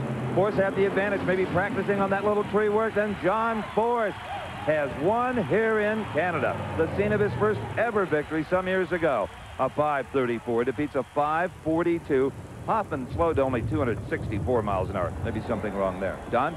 5:34, you had the thing tuned up. The track seemed to cool down a little bit, and she held it, Austin. It's obvious you know how this game is played. Been doing it longer than me. Yeah, everything seems to be working well for us today. John's been driving his best. He had to save it to get us lane choice first round, and Bernie's being a big help to this team now that he's worked in here. And like I said a few rounds ago, I think we're on our way to our 3rd championship. Congratulations again, Austin. Brock? Well, Big, you can see right there is where John Force kissed goodbye to Al Hoffman's 2-race winning streak and his undefeated streak in finals. It was John Force all the way as he put it on Al Hoffman, who gave a good performance, perhaps something going wrong a little bit at the far end. And fire from Force's car does not hurt him. Let's go down to the winner. Well, John, he's been beaten now. Yeah, well, we finally did, and got to give credit to Coyle and Bernie and the TAC crew. They did their job, and it was a good old racetrack. It cooled down, the air got good, and this old heap just got out. She humped, she picked the front end up, she trucked down through there. I'm excited. I want to thank, I know we're live here, I want to thank Castrol and Jolly Rancher, Oldsmobile, the Wax Shop, Dorman, all my guys, Craftsman, Mallory, just for doing a good job, guys. You're great, and I love you. And we ain't dead from Memphis. We're just back and tougher and meaner. Nobody ever thought you were dead. Brock? Well, I think he's smiling now after he put it on Al Hoffman. So John Force is back, no doubt about that.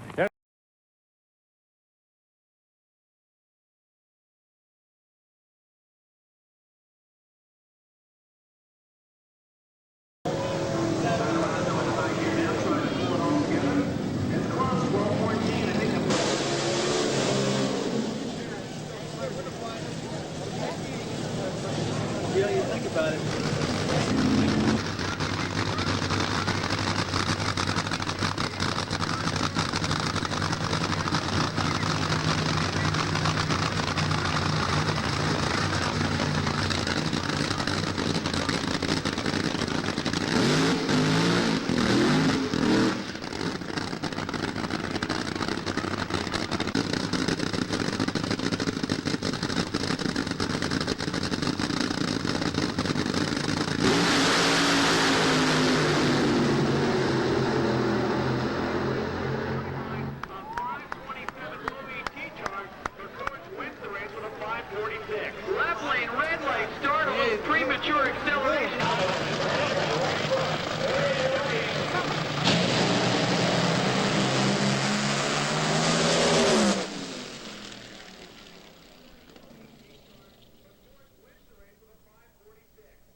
The hunt. And we are now into round number 2, the first pair in round 2 of Nitro Funny Cars. The same noise level, the same horsepower, about 5,000, but a dramatically different kind of automobile. And there is Tom Hoover doing his burnout. That shorter wheelbase. There's the number 1 qualifier, Cruz Pedregon. Engine in front of the driver. Maybe a bit harder to drive, Don.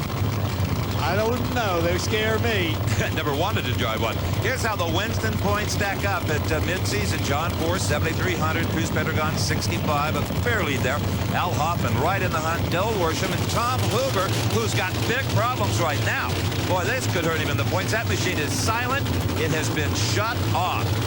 And under NHRA rules, Steve, he will not be allowed to restart the machine. It will be a single for Cruz Pedregon. Is that amazing? You're the #1 car in this entire event. You get the luck to go along with it. And it's a shame for Tom and George Hoover, his 85-year-old dad who builds those engines. They won the Phoenix race earlier this year. They were sitting in the 5th position in points, as we showed you. But here's the big benefactor, Cruz Pedregon, the #1 qualifier, the winner in Houston. They've had a lot of bad engine luck with that car, along with great performances. Seem to have cured that problem, though. There is Tom Hoover in the car. Big Daddy has caught up with his father, George. You know what happened? No. How do I know? They just quit. Hey, Big Daddy, I told you earlier, loose lips sink ships. These guys aren't going to tell you anything. That's a fact. All right, here we go. Cruz Pedregon. He will go for lane choice. That means he needs a quicker elapsed time in this round than whoever his opponent will be in the final 4. Pedregon. Lane choice. He almost blows the tower over here in Englishtown. The second quickest run in history at 5.12 seconds. He owns the quickest of all at 5:10. Obviously, his crew chief, Larry Meyer, knows what he's doing. Larry, how fast can that thing go? I don't know. We're working on it. Didn't look like it whipped the tire even. No, it was pretty soft on the starting line. We figured out how to make it out and run out in the middle. Good. Thanks. And mostly they figured out how to make it stop blowing up out in the middle. Steve is with Cruz at the far end. You know, you don't need luck, Cruz Pedregon, or single runs when you're capable of a 5.12. Well, that's great. Yeah, I'll say. Yeah. This car is it's a great car. We just had a little problem earlier in the weekend, but the front end was up, and I was really having to drive at that time. It was a handful, but I knew it was on a good run, so I tried to stay with it. But it was a great ride. Wish I could have gone along with him.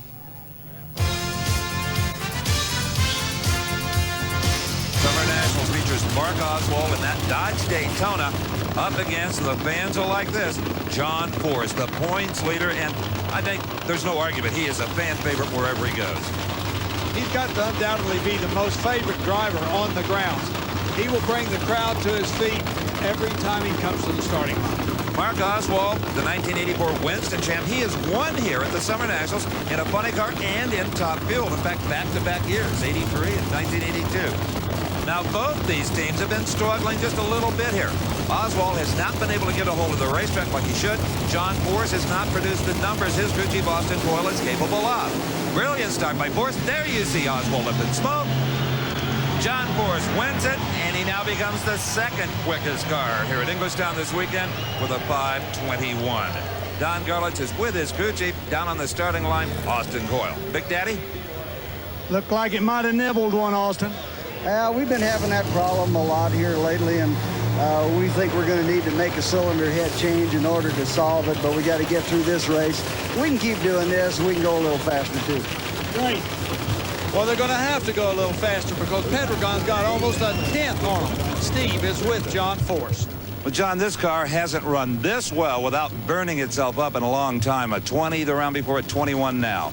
Well, I can tell you the truth, Steve. Starting to get a little bit aggravated. This McDonald's deal and Miners. We know there's a lot of money over there, but we're going to throw some of our cash at them, and they're really making me hot. 512's out here. You got to hand it to them. They're doing good, and we're just going to step on this heap if we got a burner. Simple. Got his attention. Well, they certainly know how to burn it if they have to, and they can make some power. The Earth Move with the final 4 of Nitro Funny Cars. And the first pair features that moving fog bank, Chuck Etchells. And he is up against, well, the baddest funny car in the sport today. Cruz Pedregon, the Larry Miner-owned Oldsmobile out of Hemet, California. The big question is, can this car and driver continue their back-breaking performance? You know, Chuck Etchells is no stranger to the winner's circle here at the Summer Nationals. He won it back in 1990. But you know what? I never got to interview him in victory because something else was going on that distracted. Maybe we can make up for that. Well, if he can win this round, Steve, he can probably win the whole race because this car comes into this round with a 5:12 elapsed time. And of course, he's talking about Cruz Pedregon, the man who's got them all paying attention, especially John Force, as you heard earlier. Far lane is Etchells, near lane is Cruz Pedregon. Etchells is ahead. Etchells has won it by a foot, a 5:22 to a quicker 5:19. That can only mean one thing. Etchells had the better reaction time right off of the starting line. Let's go down to that starting line. Don Garlitz is with his crew chief, Maynard Yang. That's for sure. Don Garlitz, as we look at the replay, I don't think either one were really that quick off the mark. No, they weren't. You know, Etchells took a good lead. He was ready for the 5:12, but he didn't really squeeze a tree. I think what really happened, Pedregon saw his teammate red light earlier and was just playing it a little safe because he had such a terrific elapsed time, but didn't expect Etchells to run quite as good as he did. And so you see that little bit of difference between the reaction time and the ET makes the difference. For a little bit more performance, which he probably need against John Force. Are you so sure it's going to be John Force in the final line? He's got a race. They'll worship here. If you hear what Force said in that earlier interview, he's going to get after it. That's right, no matter what it costs. Now, Del Worsham hasn't had that strong a performance. He's been right there kind of middle of the road elapsed time-wise. They blew up an engine early in qualifying and never really recovered from that. If he's going to step up, it has to be now. Worsham with a tremendous head start. Worsham takes out John Force. A 5:30 to a 5:24. John Force has literally shot himself in the foot. The right foot. You could visually see the difference. It was incredible. Very seldom in this modern high-powered racing do we see such a difference on the starting line where it's so visible even without the high-speed cameras like we have right now. John Force is 2 car lengths behind Del Worsham. Either he had some sort of a mechanical failure or he just flat went to sleep. Here we see the 1400s that he gave up on the reaction time could not be made up with the 600 better ET that he had. Well, John, you saw Cruz go out. You thought the door was open. Unfortunately, you couldn't take advantage of it. Big old giant crew driver's error there. What can I say? Playing around on the starting line, I was so excited about Cruz. Should have kept my mind in my own lane and tried to pedal her and rolled through the light, took my foot off, and the kid was gone. And driver error, I needed one of those, get my mind right. John, no excuses for us. He won't be in the final, but Chuck Etchells and John Force continues to lead in funny car, but not without some dramatics, including that big crash at Memphis earlier this year. The question is, John, can you maintain the pace necessary to win your 3rd Winston Crown? Well, I think it's going to be tough. We're still recovering financially and mentally from the crash at Memphis, but a lot of safety factors going into this car. It's taking a lot of time, taking us away from motor power and things that we usually work on. The Lee Beard Myers funny car and dragsters definitely stepped up and showed a lot of muscle, so they're starting to push on us right now, and they're producing the big numbers, not us. So we have a lot of things we got to do to change to hang on to it, and it's not going to be easy. Right now, let's go back to Steve with the points leader in Pro Stock. none whatsoever. Smith has the lane choice. His 5:45 better than Etchells' 5:90 that was run in the first round. Now, Paul Smith, he started the year as Chuck Etchells' crew chief, now running his own funny car and top field dragster, number 2 qualifier at a 5:38. Why did we show you a picture of Cruz Pedregon? Well, the world's quickest funny car driver found out in round 1 just how hot Paul Smith is on the mountain. Pedregon in the near lane, Paul Smith in the far lane. Pedregon had way too much power in the middle of the racetrack, and the biggest upset of the year in the funny car category happened here in round number 1 when Pedregon lost to Smith, a 5:45 to a 5:50. How did Cruz take it? Is there a psychiatrist in the house? Oh, the problem is, of course, that he... And next up is John Force versus Whit Bazemore. Well, John Force qualified with that 5:24, number 1. A very strong run, but the performance has fell off just a little bit here in the race. Obviously, Austin Coyle has backed it down a little. Well, he may be presuming he can put away Whit Bazemore easier than maybe Whit would like to admit. Remember now, Whit operates on a very tight budget, but he's come on pretty strong this season and actually got into the finals at Memphis. Well, John has low ET of eliminations at 5:28. He beat Brent Fanning in round number 1. Bazemore qualified number 9, right in the middle of the pack, and it's very nice, 5:55, and he got by Gary Bolger earlier on in the day. But right now the two go head-to-head with Bazemore in the near lane, John Force in the far lane. Anytime you race Force, you've got to be considered an underdog. Force a little lazy on the lights, but it won't matter, as Whit Bazemore has lost traction, shut it off. And John Force, you're right, Big Daddy. I think Austin Coyle has backed it down of 540 at 257 miles an hour. Remember, he had 520s earlier and in round 1. Let's go to Don Garlitz with Austin Coyle. Well, it's still holding pretty good in the performance in the heat of the day. Well, you know, the track conditions are a lot slippier right now than they were earlier, so we just calmed it down enough to make sure we could get by another round. I love it when we're right. Out we're wrong so much. Let's go to Steve. John, had you tried for another one of those 520s, we might be talking to Bazemore.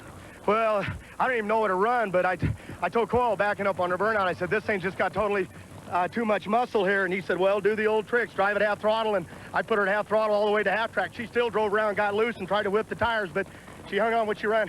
540. What a weak punk. Is that lane choice or what? I think it'll be lane choice, yeah. You talked to Coyle, you've got radio in the helmet now? Yeah, we always, we got those racing radios, and Coyle kind of leaves it to me, but the motor, he's been backing down, and she's making more power, just like the run before. So, hey, driver got to do something. Hey, it is lane choice. Thank you. Well, the driver always does something when you got John Force behind the wheel.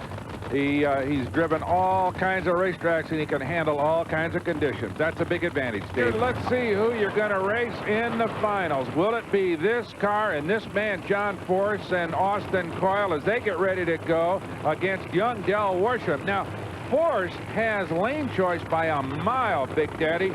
A 540 to a 559, so that puts Worsham in a definite underdog position. It certainly does, Brock, and I don't look to see them step that car up to be able to compete with Force. Force is going to have to make some kind of a mistake for him to win, because, you know, if you try to give your car that much more power, that much more clutch, you usually spin the tires. And Force is set real soft. They got a little extra if they need it. But anything can happen. Steve? A couple weeks ago at Englishtown, when Etchells beat Del Worsham in the finals to win that race. But first, Worsham has to get past this guy, Austin Coyle, and the man behind the wheel, John Force. And that man behind the wheel is the reason they're in this round. John Force, who is capable, a lot of drivers aren't, of leaving at a kind of a pre-calculated throttle setting and squeezing into it and really manipulating the car down the racetrack, Don. I have not seen a driver that was more capable of doing that, especially in this modern time zone. It is so difficult, and that throttle pedal only travels a small distance, so they have good reaction time. He's a master. Absolutely. John Force, you're riding with him, the two-time Winston champ. You don't see anybody because Del Worsham is blazing the tires. Worsham gives it away. Force takes it away, really, at 537. 260 miles an hour between Austin Coyle and John Force. They have a real balance on that car. Speaking of Austin Coyle, let's go to Big. Well, it looks like you're going to go into the finals with lane choice, Austin. Well, that's what we're trying to do. We're just trying to keep it calmed down enough to not have a problem with the racetrack, and it's cooling off a little. Track's getting better. Maybe we can run a 20 in the finals. Well, it's going to be interesting because they've got a full 10th on Chuck Etchells, a 537 to a 547, which will give John Force a big lane choice in the finals. The way you are dominating today, maybe you ought to take up mountain climbing or something. I didn't know what it did. I know that it's really funny, Steve, to sit here and try to run a race based on if God sends the clouds over the hill or not, but we're timing it, raindrops, and I'm in the car complaining, and I know she made a pretty good run, but she nosed over big about 1,000 foot, and Cole says, it's really funny because you're sick over Cruz and you're sick over that kid, and I think this is just racing. Makes you old, makes you sick over everybody. Well, a 537 gives you lane choice. Well, we'll need. The car didn't perform, then I actually thought it did run better, but there's a whole lot more in it. It's just a matter of how much nerve you got and if you want to win a race. Well, we know you got a lot of both. No mile an hour at all. As Pro Stock Bikes. We'll see you then. Right now, it is time for the funny car final. They're under the bridge. Drivers getting in. Final adjustments being made. John Force will be in the near lane. There you see his crew getting ready to attach the electric starter. And, of course, his opponent will be Chuck Etchells. Etchells trying to make it 2 in a row, Brock Yates. Yeah, he is. He ran very, very well at Englishtown, and a lot of credit has to go, I think, Steve, to Maynard Yanks, who's the crew chief on that car. Just came on a few races ago, and he has really turned around Chuck's fortunes, which is yet another indication of how truly critical crew chiefs are. All right, there we see Austin Coyle, longtime crew chief for John Force, and he is one of the real reasons this car has dominated this event, qualifying low at 5:24. The crew chief, Maynard Yanks, you see him on the right there. Earlier I had a chance, when they were really busy, to talk to them both. Austin, so far you've had pretty close to a perfect weekend. Well, and I bet you, like within an hour, we'll finish it off as a perfect weekend, how things are looking. I'm really pleased with how things been going here this weekend, and racing up here on the mile's always been good for us. Well, it's going to be an interesting one because Etchells really, as I said earlier, really has had a tougher go. He had to beat Al Hoffman and Paul Smith in a couple of really tight races, whereas John Force floated just a little bit, Steve, against Bazemore and Fanning. So he's not had to work quite as hard, I don't think, as Etchells to get here. There's no problem here. That's just the injector being primed, the engine turned over, an electric starter. Now the starter will be pulled off. These engines make about 5,000 horsepower, really 4,000 here. Austin Coyle also making some adjustments. They'll set that car in a similar manner. That's a little bit of gasoline they use to prime the engine to get it started. Then the huge fuel pumps take over and just pour the nitromethane into the engine. Up here, they use very little alcohol, almost 99% nitro in the fuel tanks. And at $25 a gallon, 15 gallons a run, this is not a cheap sport. Here is Chuck Etchells going into the water box with a tire heating burnout. John Force, maybe there is a small problem. We'll have a look at that. Now you're on board with John. They may have had a pre-arranged situation here where Etchells wanted to do the burnout first. Austin Coyle gives John a A-OK sign, and now it's John Force who idles forward, and you're along with a tire smoking, very hard to execute properly burnout. At the end of this burnout, we'll hear from Big Daddy, and he can describe the track conditions for the final race of the day. Don Garlitz? Well, John Force did have a little bit of a problem here, Steve. He was a little late getting up to the line, and they were putting a few parts on the car. It looked like it might be a problem, but the car came right to life, and we're going to have a drag race. So it's definitely going to be a hard one for Etchells because he has not run as good as Force has all day. Brock? Okay, you just saw John Force signal to our in-car camera, the number one, so he's feeling pretty good about it, Steve. I have never seen John Force as calm and cool before a funny car final as he was this afternoon. You heard Austin Coyle. He is not a braggadocious kind of a person, but he said it's going to be a perfect day in about an hour or two. It's an hour ago at Shotgun. So if anything goes wrong here with the Force attack team, it's certainly not something they anticipated. Now, they may have really gone for broke in the Etchells car. They're going to have to. Force has dominated this entire event, like no other car in any of the pro categories. But Etchells, well, I'll tell you, he got into the victory circle 2 weeks ago, and he's hungry for a lot more. There's enough races left this year, they could make a real impact on the points.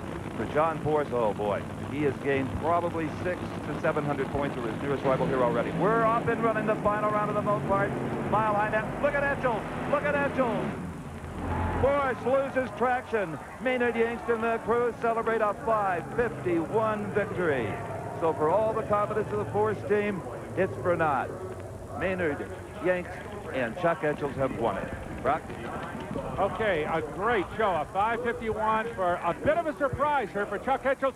2 in a row. Let's go down to Big Daddy. And, you know, coming up against Force, he had a 10th on us. Maynard was looking for the 10th. Obviously, we didn't find it, but we didn't need it. Your first experience on the mountain, it's a humbling one. Sure is. I mean, it's pretty up here. We drove around, looked at the countryside last night. John? But the performance up here is very difficult. John Force coming into the picture right now. John, I know that shocked you to blaze the tires quite like you did. Hey, I really did, but you know what's exciting?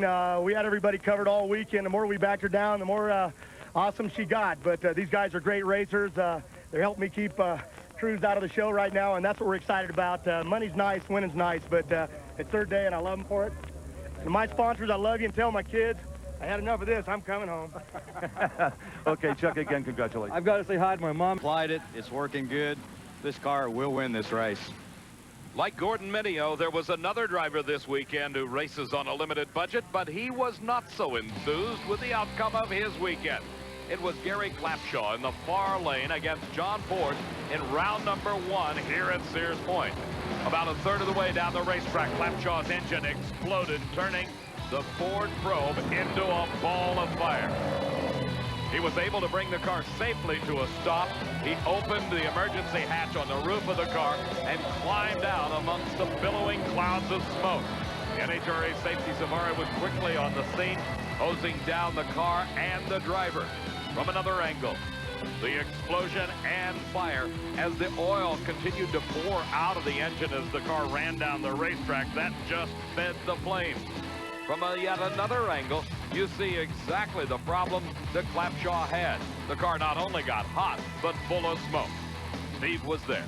Well, Gary, these things are no fun for the real veterans. When you're not all that accustomed to it, it can be really horrifying. Yeah, you just want to get the car John stopped. Force had qualified in the 5th spot and had the lane choice based on a 5:30 in round number 1. Al Hoffman, though, in an eagerly awaited matchup, was coming from the underdog's role as he was only able to muster a 5:47 in his first round victory over Tom Hoover. The blower drive service Dodge at a decided disadvantage to the Castrol Olds of Force. The defending event champion got a big break here in round number 2 as the tricky track conditions bit Al Hoffman. He almost lost control, but was able to regain it. Steve was there. John, tell me what you're doing inside that car to get it down the racetrack at 5:37. It's not easy. I don't know. Coyle Federal's getting pretty good at what it run?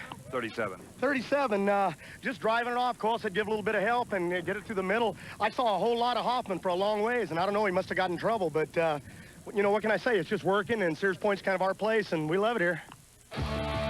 The other side of the ladder in round number 2 saw Cruz Pedregon race Gary Dencham, while Dale Baldy was up against Del Worship. Pedregon is the one racer that John Force cannot seem to shake in the Winston Points chase. He is currently second to the leader. His competition here in the 2nd round at Sears Point was Gary Dencham, who also was at a decided disadvantage, having only run a 5:42 in his first round victory over Caminito, while Pedregon had blasted out a 5:26, nearly matching his qualifying time of a 5:25. The vibration shook the parachute out for Dencham, and Pedregon on the edge smoked the tires. It's a handful out here at this racetrack. You know, it's real hot. There's some bumps on the racetrack, and you know, these funny cars are a lot less forgiving than the top fuel cars. But we're just doing whatever it takes to get down through, and I'm happy to go into the next round. Black tracking all the way to the lights, I might add. Black tracking, of course, indicating home video. Drag Racing 91. Give them a call today, won't you? Right now, it is time for the semifinals in Funny Car Eliminator. It is Pedregon versus Poldy. With Poldy in the lane nearest the camera, he has his choice. Pedregon having problems much like his McDonald's teammate Ed McCulloch, smoking the tires in the middle of the course, literally overpowering the asphalt. Poldy just a bit of an unknown. He qualified very well, but then fell off pace drastically in the first round. He recovered nicely in round number 2 to earn him the lane choice here in the semifinals. Pedregon pulls ahead and takes the victory going into the final round.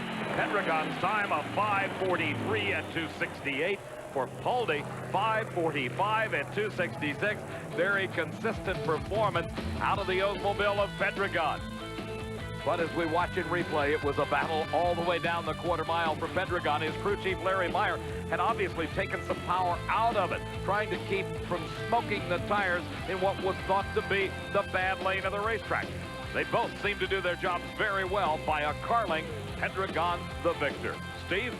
Cruz Pedregon came out of that car like a victorious bullfighter, and you were fighting it. Well, yeah, you know, it's been we've had a little bit of a dry spell here with this car, you know, as far as winning, and you know, I feel like I owe the team. I need to improve my driving, and I'm really trying hard, Steve.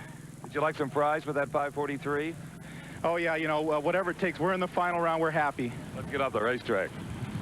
Steve, quite an accomplishment for the Larry Miner-owned McDonald's team. Both Pedregon and the top fuel car driven by Ed McCulloch in the finals of the Autolite Nationals. Here is John Force. Either John or his competition, Gordon Mineo, will be the challenger to Pedregon for the title here at Sears Point. Earlier, Steve had an opportunity to stop by the pit area of Gordon Mineo and take a look at this operation. If he could just repeat the time that he recorded in the first round, a great 5:34, but he fell off pace just a bit in round number 2 with a 5:55. Force, however, has been most consistent. A pair of times in the 5:30, a 5:41 in round number 2, and something goes wrong for Mineo, and John Force goes to the finals to race Cruz Pedregon. The elapsed time, 5:41 and 2:79. That's the kind of consistency that has carried John Force to 2 consecutive Winston championships. Watch in replay as you see Gordon Mineo get out there, the car beginning to lose traction. He starts to lose control and lifts, letting John Force streak away to the finish line to continue what is rapidly becoming one of the great rivalries of NHRA Winston drag racing. John Force against Cruz Pedregon, with Force getting the opportunity to pick his lane by only 2/100ths of a second. Down at the far end, let's join Steve Evans. You know, folks, that may have looked easy at home, but John Force, you were driving that car. Great job. I don't know about easy, but I tell you what, it's exciting. As hard as these Castro guys here, they work. They try to put this O's down there where it can win. And then I finally get to do something. Backpedaling's my game. And, buddy, she was trucking out there, and I don't even know he was there with me. And he was in trouble, so was I, peddler, and she just moved on with the front end up. Pedregon's next. As well, bring him on. Does John Force slow down? I don't think so. The finals coming up next from Sears Point. Talented crew chief for John Force, backing his driver into position. The competition here between Force and Pedregon has become truly the battle in funny car racing. A quick check under the body, that's normal procedure for Force. That's Larry Meyer, the very talented crew chief on the Pedregon-driven McDonald's Oldsmobile. Meyer is given credit for really bringing some performance consistency to this race car. For Force and the Castrol Olds, a victory here would add yet 200 more points to the spread between he and Pedregon in that very important points chase. For Cruz, reality must take over fairly soon. He has got to start earning more points than Force at these races. There are 7 left after this one. Tremendous job by Pedregon, and something goes wrong. It is the Castrol car of John Force, the victor. What a shocker. As Pedregon had a giant lead, and at about the 1,000-foot mark, the car absolutely came to a halt. Let's watch again in replay, and you can see Force got a very slight advantage at the starting line. But watch the car in the far lane. Pedregon began to make his move, and the red and white golden arches just sped away from Force. Look at the lead that Pedregon had. Then, right at that point, you see the raw fuel starting to come out of the engine, and that's what gave Force the opportunity to come around. Boy, what was going on there, John? I don't even know, Steve. I don't know. I didn't even know. He says I won. I don't even know. I mean, I'm seeing the Big M all the way down to this whole heap is flying, and all of a sudden he's out of it. And well, it's okay then. We did it. That's it. It's a payday here at Sears Point. Motor went away on his car, it looked like, John. Yeah, well, you were in trouble, buddy. They turned up the grill, and that's the way it is. We play strategy, and strategy wins drag races. And I want to give credit to Austin Coyle and Bernie Federley and this great race team here. And a matter of fact, I want to thank some people. Castro, they know their stuff's good. O's know they're good. Jolly Rancher, Whack Shop, Dorman, Craftsman, and especially Autolite, because it's their race. And let's not forget my friends while I'm here, because I never do, and that's my teammate, Gary Ormsby, and we still miss you, and we love you. And I've heard more about him today from fans. We never forget. And we won the big money deal. And a whole lot of points towards a 3rd championship.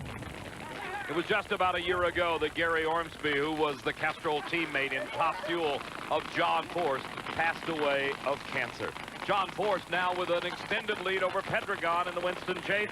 Hoffman 3rd, Del Worsham number 4, and Tom Hoover rounds out the top 5. Feeling that quite possibly John Force may well have a lock on his 3rd consecutive Winston championship. But Tommy's driver, Al Hoffman, along with every other driver, knew that was not necessarily the case.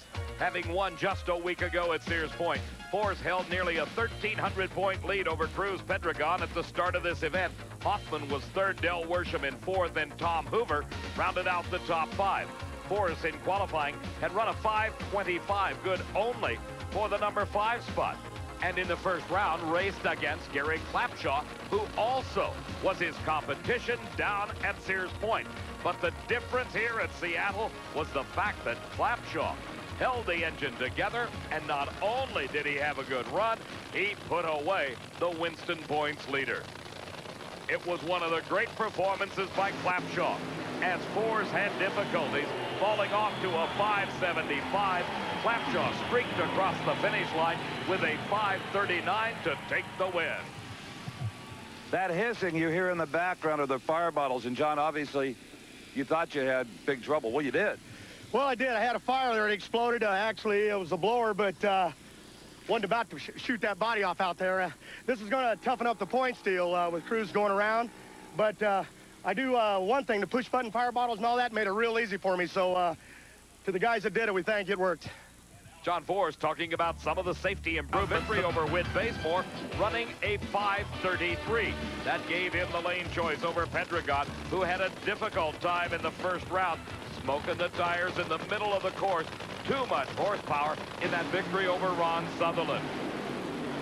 Pedregon out in front. He smoked the tires again, and Tom Hoover squeaked by for the win. Elapsed time 5:38 at 2:52 as our racers found problems in round number 2 getting a hold of the racetrack. That sets up the semifinal round of competition. The Al Hoffman crew into the winner's circle and getting closer to John Force and Cruz Pedregon. Hoffman stays in third. Del Worsham is fourth. Tom Hoover number 5 in the points chase. With 6 races remaining in this season, the big question is, can either Pedregon or Hoffman catch John Force? Much the same as it had been for the past 2 seasons. John Force holding a substantial lead in the Winston Points chase, with everybody else trying to play catch-up. But here, Cruz Pedregon blitzed the quarter mile to a 5:16 to take the low qualifying spot, and he's trying to put John Force on the griddle. While the reigning Winston champ may be feeling the heat just a bit, he came into this race with a substantial lead over Pedregon. Al Hoffman not that far back in third. Del Worsham is fourth, and Tom Hoover rounds out the top 5. In round number 2, we found Pedregon, the low qualifier, against Del Worsham, and Freddie Neely raced Al Hoffman. Pedregon had qualified number 1 at a 5:16 and defeated Norm Wilding in his first round race, while Del Worsham qualified in the number 8 spot. He beat Tom Hoover in round 1 and was oh so close to Pedregon in performance. His dad, Chuck Worsham, tunes that race car and does an outstanding job of it. He ran 5:35 in the first round, while Pedregon had a 5:33 in his victory over Wilding. That earned the McDonald's Oldsmobile the lane choice here in round number 2.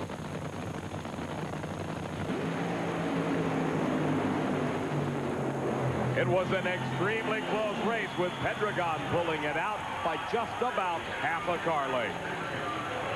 Cruz, I know how hard it is to see out of these things, but that was a good drag race, a 32 to a 35. Yeah, you know, Del Worsham's tough. You know, he and his dad do a heck of a job, but, you know, we've been struggling a little bit, but it's nice to win one round and go one round at a time. We're happy. In the first round at a 5.30 second elapsed time. That gave him lane choice here in round number 2 over Mark Oswald at the wheel of the Petosa Brothers Dodge.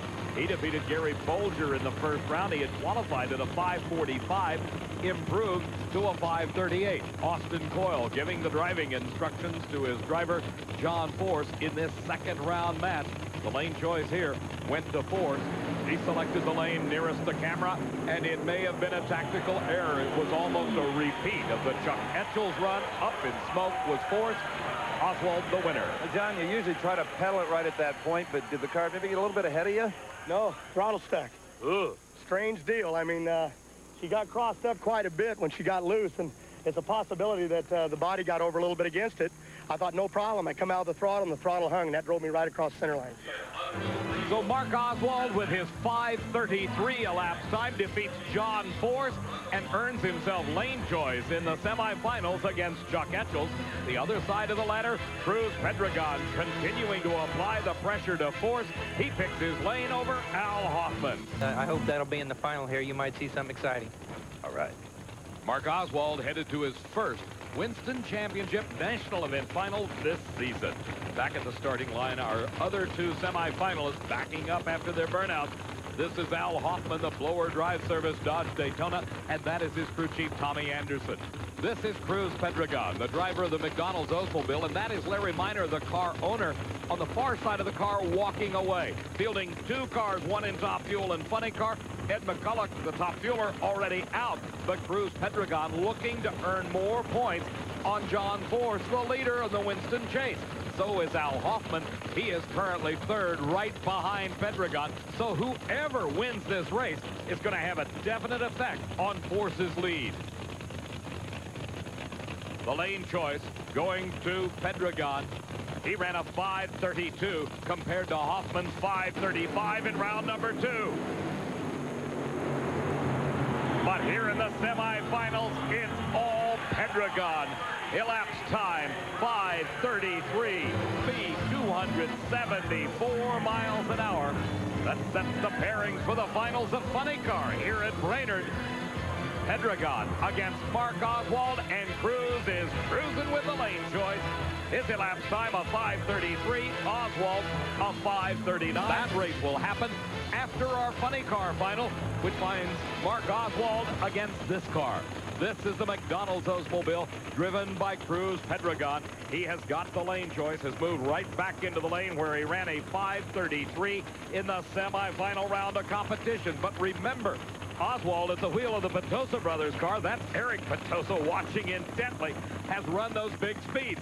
2 of them at 287 miles an hour, and then in the semifinals, admitting to dropping a cylinder or losing fire in one cylinder down the racetrack, he ran 284 to earn the right to race Pedregon in the final. Into the staging procedures, the crew chief's now out of the picture, literally and figuratively. It is all up to the driver. Up in smoke goes Oswald. And what a brilliant finish to a great race for Pedregon. His elapsed time, 5:25. His speed, 278 miles an hour. So the #1 qualifier carried it through to the finish line of the final round. Watch again in instant replay. Oswald was making a race out of it until he got about to the halfway point. The tires struck, lost traction. Smoke started billowing out of the back of the car. All the while, Pedregon kept the foot to the floor. He thundered across the finish line with low ET of eliminations. A brilliant 5:25. Well, Cruz, you took the field by the throat, qualified #1, and just kind of shook him to death. Yeah, you know, the times were kind of off. You know, we qualified with a 5:16 and we're running 30s, but you know, it feels so good to win. You know, it's been such a long time. It seems like it's been a few years since we won Houston and set the record. But, you know, I owe it all to the guys, you know, Larry Meyer. And most of all, I want to thank our sponsors, because if it wasn't for them, I wouldn't be here now. You know, McDonald's, Coca-Cola, Oldsmobile, and Larry Miner, Vintage Design. I really want to thank all those people. Lee Beard, the dragster guys helping us.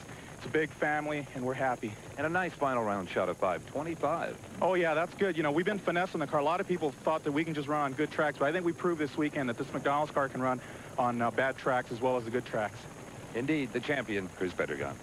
Well, Cruz, this track cannot have been all that bad. The new surface here at Brainerd yielded you a 5:16 in qualifying and a 5:25 low ET of eliminations to take your 2nd win of the year. The congratulations coming from crew chief Larry Meyer as well. Pedregon getting closer to 4th. Al Hoffman remains 3rd. Del Worsham 4th, and Chuck Etchels #5. Only 5 events remaining on this year's Winston Championship Trail, and then of qualifying excellence just to be a part of this race, held on the same quarter mile as the fabled U.S. Nationals. That's Indianapolis Raceway Park. Hi, everybody. I'm Dave McClelland, and one driver in this field has been in the finals 4 times. He's won this race twice, the most recent in 1990. John Force, that driver, today is the #1 qualifier. John, can you win again? Well, I think we got a real good shot at it, Dave. I know Austin's got this car where it's making some good numbers out there, but anybody can win this race. There's a lot of great cars here. There's a lot of corporate money on the line here, and I'm just really proud to be a part of it. Well, Steve, you have my pick. John Force is going to take home that $50,000 paycheck. Pedregon and Mark Oswald. As both drivers back up after their burnouts, you're looking on Cruz Pedregon. That's his crew chief, Larry Meyer, out in front directing traffic. Pedregon, the rookie here, must rise to the challenge because Mark Oswald, the driver of the Petosa Brothers Dodge, has won this event twice. back in 1986 and again in 1988 when he was driving for Candies and Hughes. For Cruz Pedregon, he is one of the hottest names in funny car racing today. This is a young man that has had the opportunity to drive not only this nitro funny car, but also a nitro dragster and an alcohol funny car as well as a top alcohol dragster. A very well-rounded driving star. The lane choice went to Oswald, and he goes up in smoke. Cruz Pedregon across the quarter mile. Larry Meyer acknowledges one of the quickest elapsed times of this entire weekend, 5:15 at over 289 miles an hour. The McDonald's Olds, as you watch in replay, advances to the semifinals of the Big Bud Shootout. Oswald got off the line well, but then lost traction. It really would not have mattered. He'd have had to have one of his best runs ever just to be able to keep pace with the flying Pedregon. Here's the Nobody Beats the Wiz Dodge Daytona, driven by Chuck Etchells. He's considered the rookie in this competition, compared at least to the 22-year-old Del Worship. Let's go down to the far end of the racetrack, and Steve Evans. Well, the Big Bud opens with a big bang, Cruz, a 5:15, 289. I'll tell you what, Steve, I've driven top fuel cars for Larry Meyer, and this funny car pulls like a top fuel car in the middle.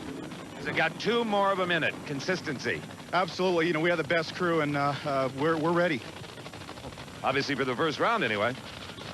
Steve, that's what you call incredible, and you take into consideration that 5:15 by Pedregon. John Force and his Castrol Olds is trying to avenge last year's Big Bud Shootout. He made it all the way to the final round, but he got beat by Jim White, driving Roland Leon's Hawaiian Punch Dodge. And for Austin Coyle, his crew chief, he needs to rebound as well. Whit Bazemore's got quite a challenge in front of him. His fast orange Ford Probe taking on the #1 qualifier. Bazemore qualified with 1,830 points. The spread, 2,625. That's the most amassed in a season of qualifying by John Force, the leader. He has won this event back in 1987 and back in 90 and finished in the runner-up spot 3 times.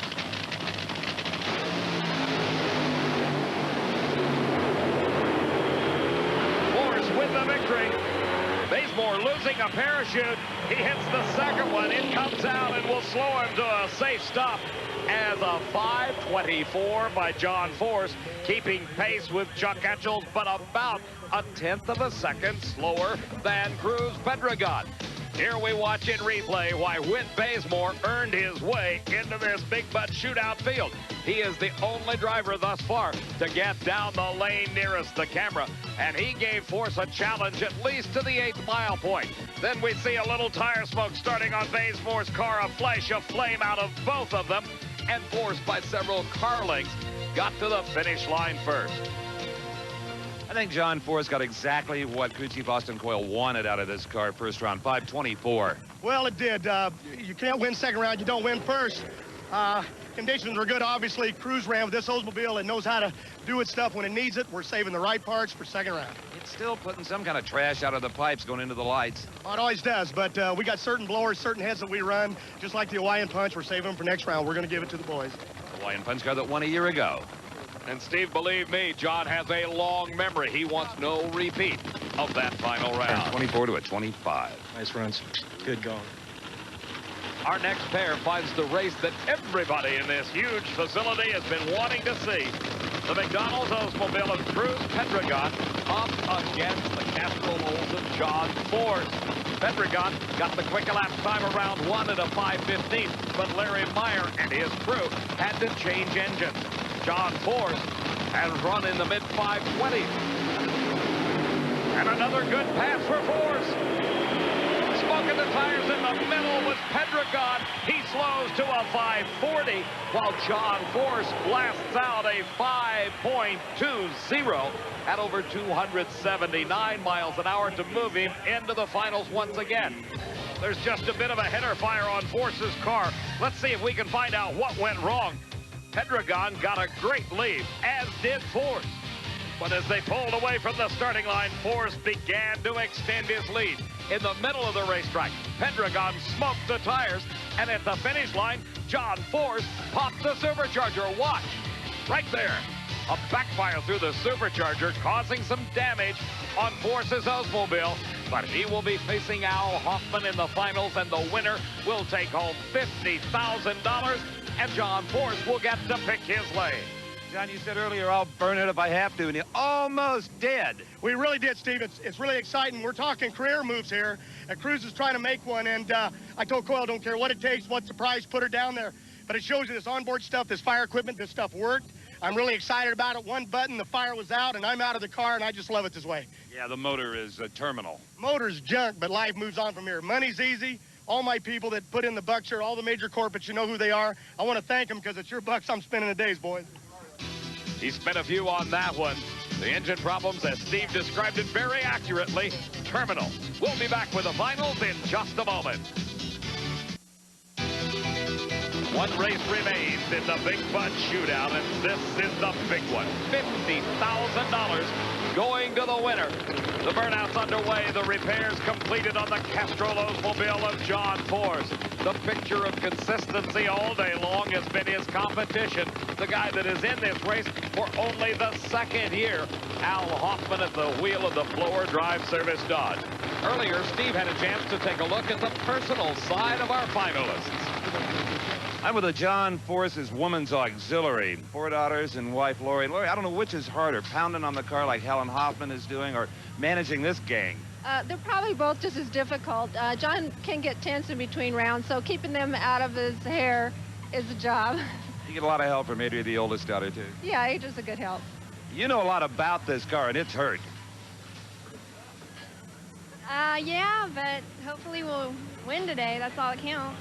Okay, and you told me, Brittany, that Daddy won because you had your fingers crossed, or was that you, Courtney? Dad won the race because I crossed my finger like this. Better cross both hands this next time, huh? Yeah. Australia, as the body comes down on her man's car, you know that Al's got to be thinking about this, his biggest potential payday ever. $50,000 is waiting at the end of the quarter mile. John Force has already sampled that kind of payday twice before. The lane choice here, going to Force. He selected the lane nearest the camera. Force up in smoke. Hoffman goes up in smoke. Hoffman stays with it. Gets close to the center line, but drives away and takes the win. Tom Anderson and Helen Hoffman celebrate on the starting line. $50,000 goes to Al Hoffman, the champion of the Big Bud Shootout, and for the second year in a row, John Force comes home the runner-up. Let's watch this weird race in replay. Al and John leave the starting line. Almost identical reaction time. Then Force smokes the tires first. Hoffman follows suit. Look how far out of shape Force gets. He tries to bring it back under control, but is unable to do so and crosses over the center line. When he does that, the race has automatically gone to Al Hoffman, the victor for the very first time in only his second year of competition in the Big Bud Shootout. Al Hoffman. Strange but interesting final round. But over to Steve Evans. Joel, John Force has never won the U.S. Nationals, and he and his crew say they're willing to burn this car to the ground if that's what it takes to make it happen. And in that department, they're off to a pretty good start. The first day of qualifying, John posts a 5.12. Still good for number one, but he blows an engine. Second day of qualifying, another expensive engine is destroyed. Then yesterday, in the second round of the $50,000 to win Big Bud Shootout against his arch rival Cruz Pedregon, John beats Pedregon, but explodes yet a third power plant. Then in the final, he sees the $50,000 go up in his own tire smoke. He crosses the center line against Al Hoffman. He's disqualified. Now, if you're John Force, you've got to be wondering, is it worth all the expense? Is it worth all of the danger? And, John, only you can answer that. Is it worth it? Well, it really is, Steve. You know, you spend all these years working your way to the top. We won the championship twice, but Joe Paisano said once to me, Force, you don't win Indy, it's like you were never there. We've come here with a lot of parts, a lot of money. We've broken a lot of stuff, but we ran that 5.12, and that put our morale right to the top. We're going to win Indy, or we're going to shoot our best shot. Austin said it was a guarantee. Please have a safe day. We'll be safe. Okay. Now to find out what the track and weather conditions are like for John and everybody else, here's Big Daddy Don Garland. We move from the top fuels now over to the funny cars. Cruz Pedregon in round number 2, ready to face Gary Bolger. John Force is scared to death of Cruz Pedregon in that red car. Cruz won the last event on the tour in Minnesota just 2 weeks ago. He's red hot. And on paper, anyway, he's got a fairly easy draw here in Gary Bolger. All right, let's check on the Winston points in the funny car category. You can see Force is on top. But what's interesting here, he had a huge points margin, and now Cruz Pedregon has narrowed it up. That win at Brainerd, consistent performances the last 6 races. John has every reason to be just a little bit psychotic about that car. Cruz has won 2 national events this year. We talked about Brainerd, Minnesota. He also won Houston. He beat Paul Smith in round 1 here with a brilliant 5:17. Gary Bolger has never won anything, but he has more fun than any driver in the pits, Don Garlitz. They're always laughing. He and Dale Creasy, you see right there, taking a look at the oil pressure gauge. They just love the drag race. And he's in the top 10. So what can you say? Absolutely. Everything he owns, including his trailer, would fit into Cruz Pedregon's trailer. Well, Gary Bolger races like the old days, Steve. He does match races. He's just having a lot of fun out here. That's right, and he's staying with Pedregon. Look at this. Pedregon outpowers him on the far end, but that man, Larry Meyer, crew chief for Pedregon, got a real scare. A 5:18 to a 5:40, but a hole shot for Bolger made it look closer than it really was. Let's go to Don with Larry Meyer. Nice, strong 5:18, Larry. Looks like you got a hold of that track just right. Well, we weren't looking for that one. Let me tell you, that was scary. We backed off on it a little bit because we was worried about the track. I don't know where that power came from. Must have had her stored up somewhere, huh? Sometimes you slow them down, they actually speed up. You're absolutely right. We've had a little motor trouble. Maybe it's just happier. Thanks. So now Cruz Pedregon sets the tone for John Force and the rest of the field in the funny cars. He advances. We'll be right back to Indianapolis. You want some speed? Force knows he needs to pick up those 200 points, advance to the next round, because Cruz Pedregon just beat Gary Bolger. He is closing in on the top spot, held by Force. Something else, Joel. John Force is set back there in the staging lane. Watch the 2 cars in front of him, Pedregon and Etchells, go 5:18 in that lane. He knows he can really stand on it. But John has got some tough competition. Don't undersell Johnny West, a true hot rodder. He can build an entire car, the engine, the chassis, the body, everything. A real throwback to the days when everybody did that. John Force has 4 wins this year. He beat Englishman Norm Wilding in round 1 with a fairly conservative 5:22. Now, Johnny West out of Phoenix, Arizona, he beat Tom Hoover with one of his best ones ever, a 5:29. And Steve, that's only 7/100ths off the elapsed time of John Force. So John Force is going to have his hands full here. And before we see the race, let's see John Force make it to the semifinals, going up against Johnny West. Every racer will tell you, including John Force, you try not to race the other car. You try to race the clock and the track, but you can't do it. Not when you're as emotional as John Force. But John's got a huge lead over Johnny West. John Force, his second consecutive 5.22-second elapsed time at a speed of 274 miles an hour. John Force, though, may have to step it up for the next round. Let's go to Don Garlitz with his crew chief, Austin Coyle. Austin, I got to ask you, you look up there at the board and you see the 2 cars in front of you run 5:18. Does it just let you know there's plenty of track out there and you can really get after it? Well, it certainly does, but we tend to not try to play it too close to the edge, as that cost us the race 2 weeks ago. And Austin Coyle is referring to that race a couple of weeks ago in Brainerd, where they smoked the tires in round number 2. Cruz Pedregon went on to win that race and continued to close in on John Force in the season-long point standings. Well, they both pick up victories in round number 2, moving on to the semifinals. And let's head back to the starting line car semifinals. Del Worsham against John Force. Will it finally be the year for Force? Well, Joe, one thing crew chief Austin Coyle hasn't had to do with the Force car, and that's set up an overpowering combination. Not if you look at the times that Del Worsham, captain by his brother Chuck, has been running. They've been mired in the low 530s, and Don Garlitz, that is not enough. To find a 10th these days is very hard. Yes, it is, but I'll tell you, Austin's very serious. We saw him earlier physically working on the clutch himself. He didn't have it relegated to some crewman. That tells me he's very concerned about this car's performance. The car is shaking violently. Force loses traction. John Force will not win this U.S. Nationals. And Del Worsham and his father Chuck, they found that elusive 10th I talked about. They whittled their ET down to a 5:21, and that's competitive. And after a decade of trying, John Forrest will again leave here singing the U.S. Nationals Blues. Let's go to Don Garland. Pedregon in and ready to go. And if you were to ask these drivers what they'd want to take home more than anything else, it'd be a victory in the finals at the U.S. Nationals. It won't be for John Forrest. Let's go to Steve. John, a long, tough weekend has come to a disappointing close. The kid's a good kid. I'm just hot. That was a big one. I wanted it. We worked hard. We paid dearly for it, and I'm hot. It's nothing you could have done. Don't matter. Got to go back. Got to regroup. He ran a number. We didn't expect it, but our car just we've lost our consistency. We're in that 512. We're just going to keep pushing on that, and that's just drag racing. It's a long weekend for all my people at Castrol and Oldsmobile and Jolly Rancher, and that's just drag racing. Indeed. Nothing more to say for a very disappointed John Forrest, but as you can see, he's tipping his cap to the victorious crew of Del Worsham. Now back to the starting line for the next semifinal. This has all the potential in the world of being maybe the best race of the day. Reinforce what Joel said earlier. These two come in with exactly the same elapsed time from the previous round. Oh, it's a honey of a drag race. Whoa!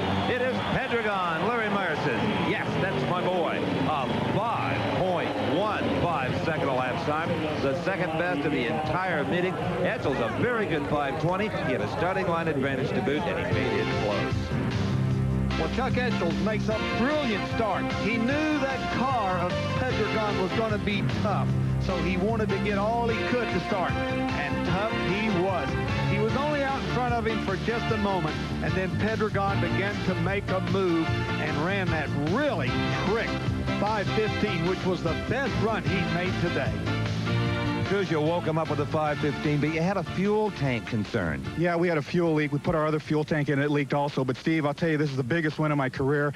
I can't be any happier now. I really want to win this race for the crew. Everybody doing a hell of a job.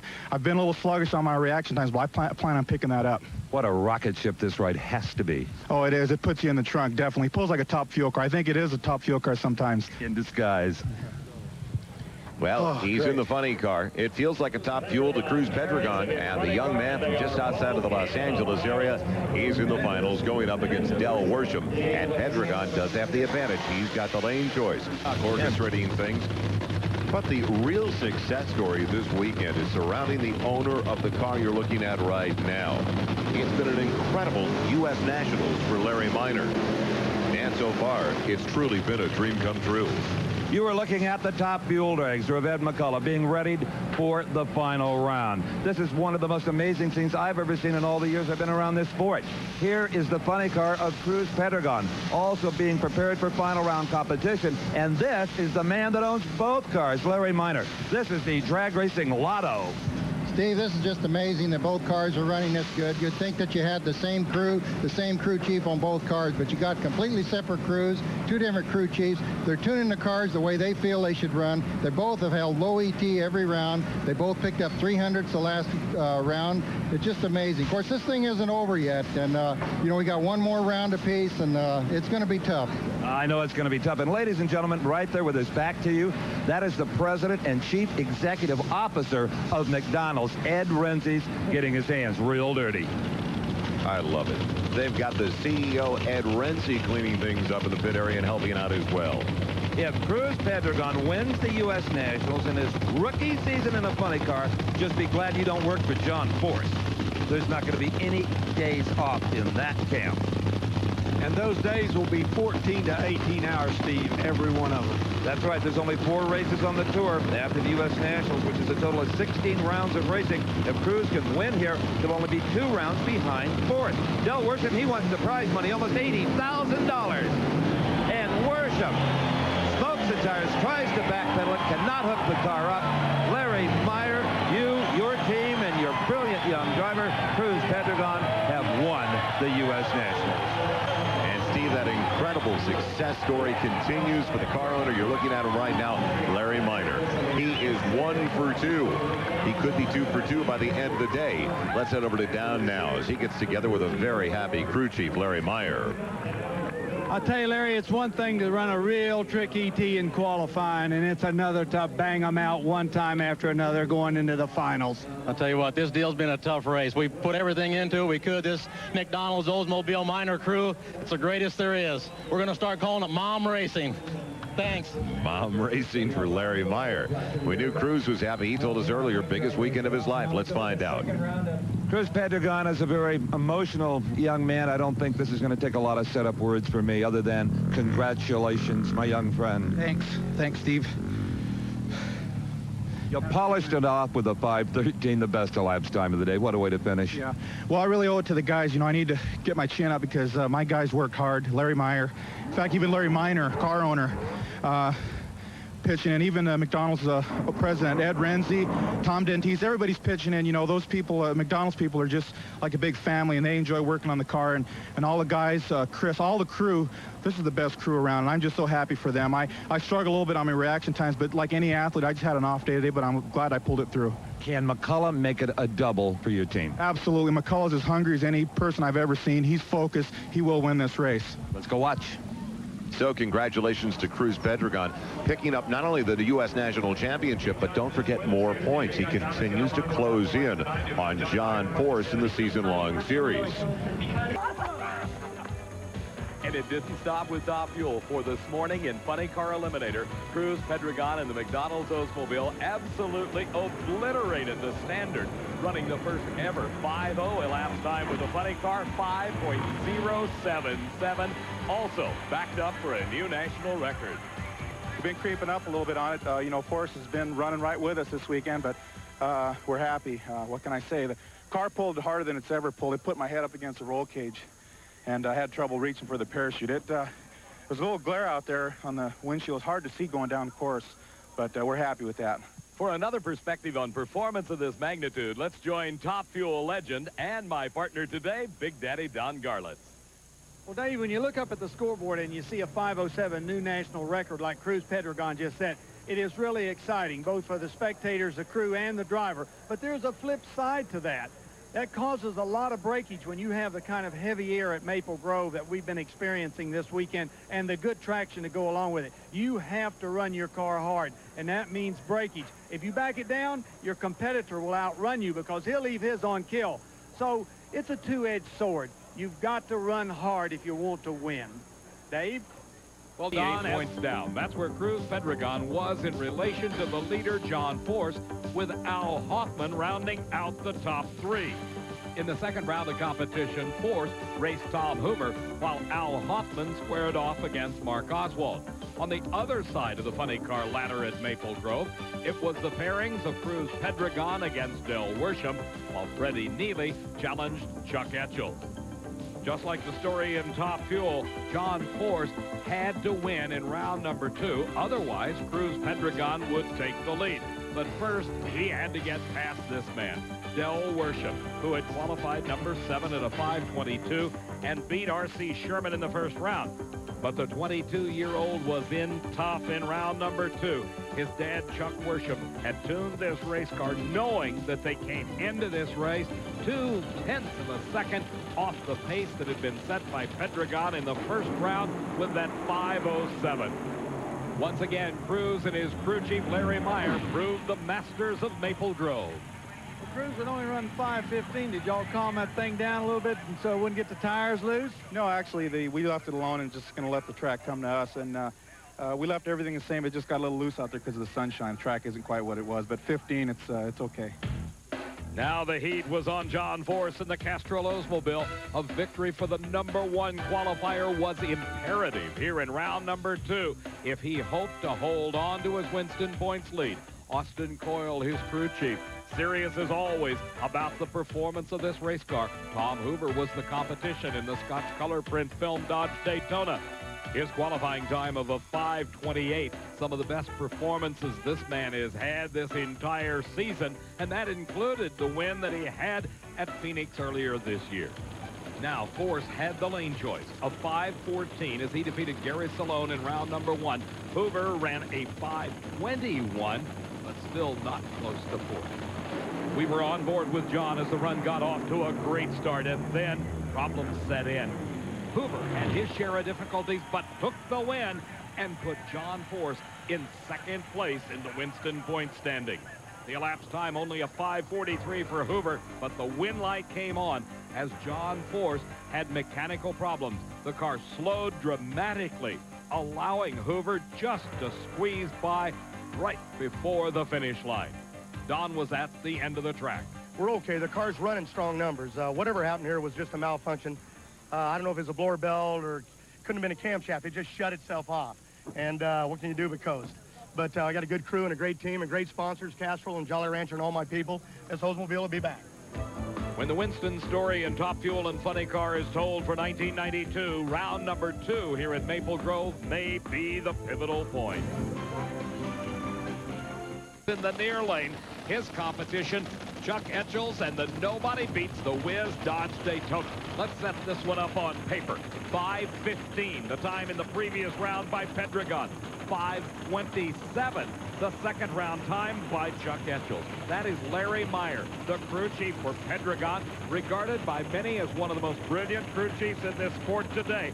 Larry was named to the top wrench job after the first third of the season and now has his driver going for his third consecutive win. Chuck Etchels trying to put a stop to the onslaught of performance that we have seen out of Pedregon and that Oldsmobile. Look who's watching.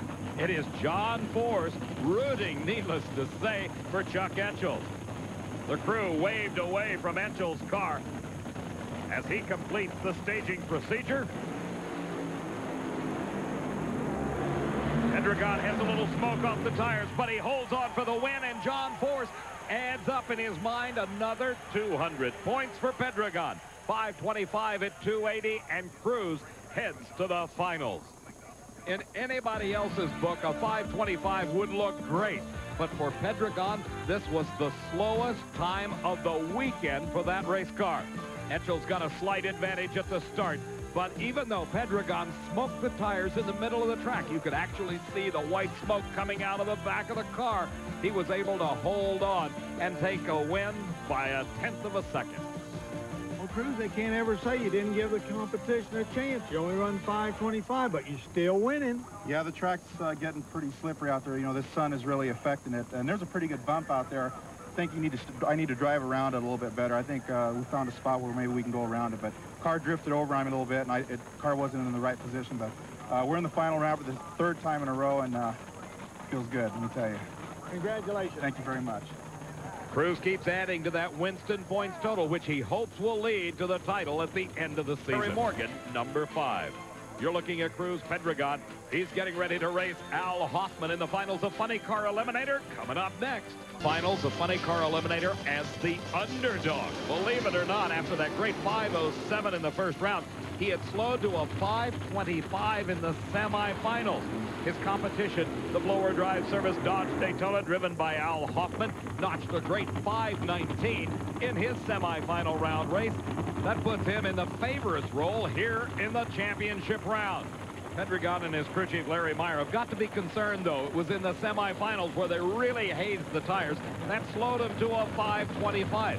Meyer has been calling on the services of the crew chief on the top fuel car of that McDonald's team, Lee Beard, along with the driver Ed McCulloch, to assist in the preparation of this race car for the finals. That whole group works together as a team. Tommy Anderson, along with Helen Hoffman, Al's wife, the crew on the Mopar Parts Dodge Daytona, they've got a great team working for them as well. A quick check of the supercharger by Tommy Anderson. They'll raise the body. You're on board with Hoffman as Tom Anderson gets ready to raise the body to make a final check of the engine and make sure that all is well. Thumbs up, the word for Al Hoffman as he tries to win his 4th event of the season. Pedregon trying for 3 consecutive victories in funny car racing. Cruz into the staging beams.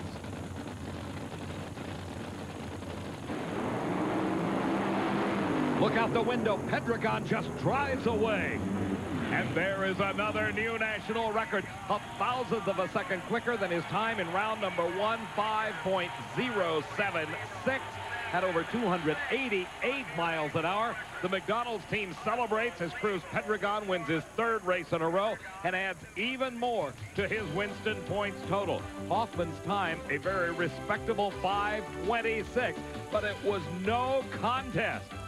Off the starting line, Hoffman had an advantage of 11 thousandths of a second, and look, as they passed our camera position by a car length, Pedregon was in front and continued to extend that lead to the finish line, where he won it convincingly. Let's go to the far end. Don Garland.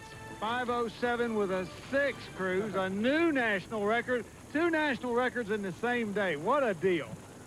The crew, they're the ones that do it. Obviously, our sponsor, McDonald's, I'm happy for them. Larry Miner, he's believed in me all this time, and I'm glad he's sticking with me. But we've got Lee Beard, Ed McCulloch, Larry Meyer. I mean, with talent like that around you, and the crew guys do a great job.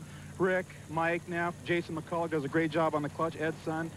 And really owe it to them. You know, I've been steady and trying to do my job, but the crew are the people that really deserve the credit. And 5:07, we want to keep going. When you win the race and set the record, here's what results. You've got the lead in the Winston points chase.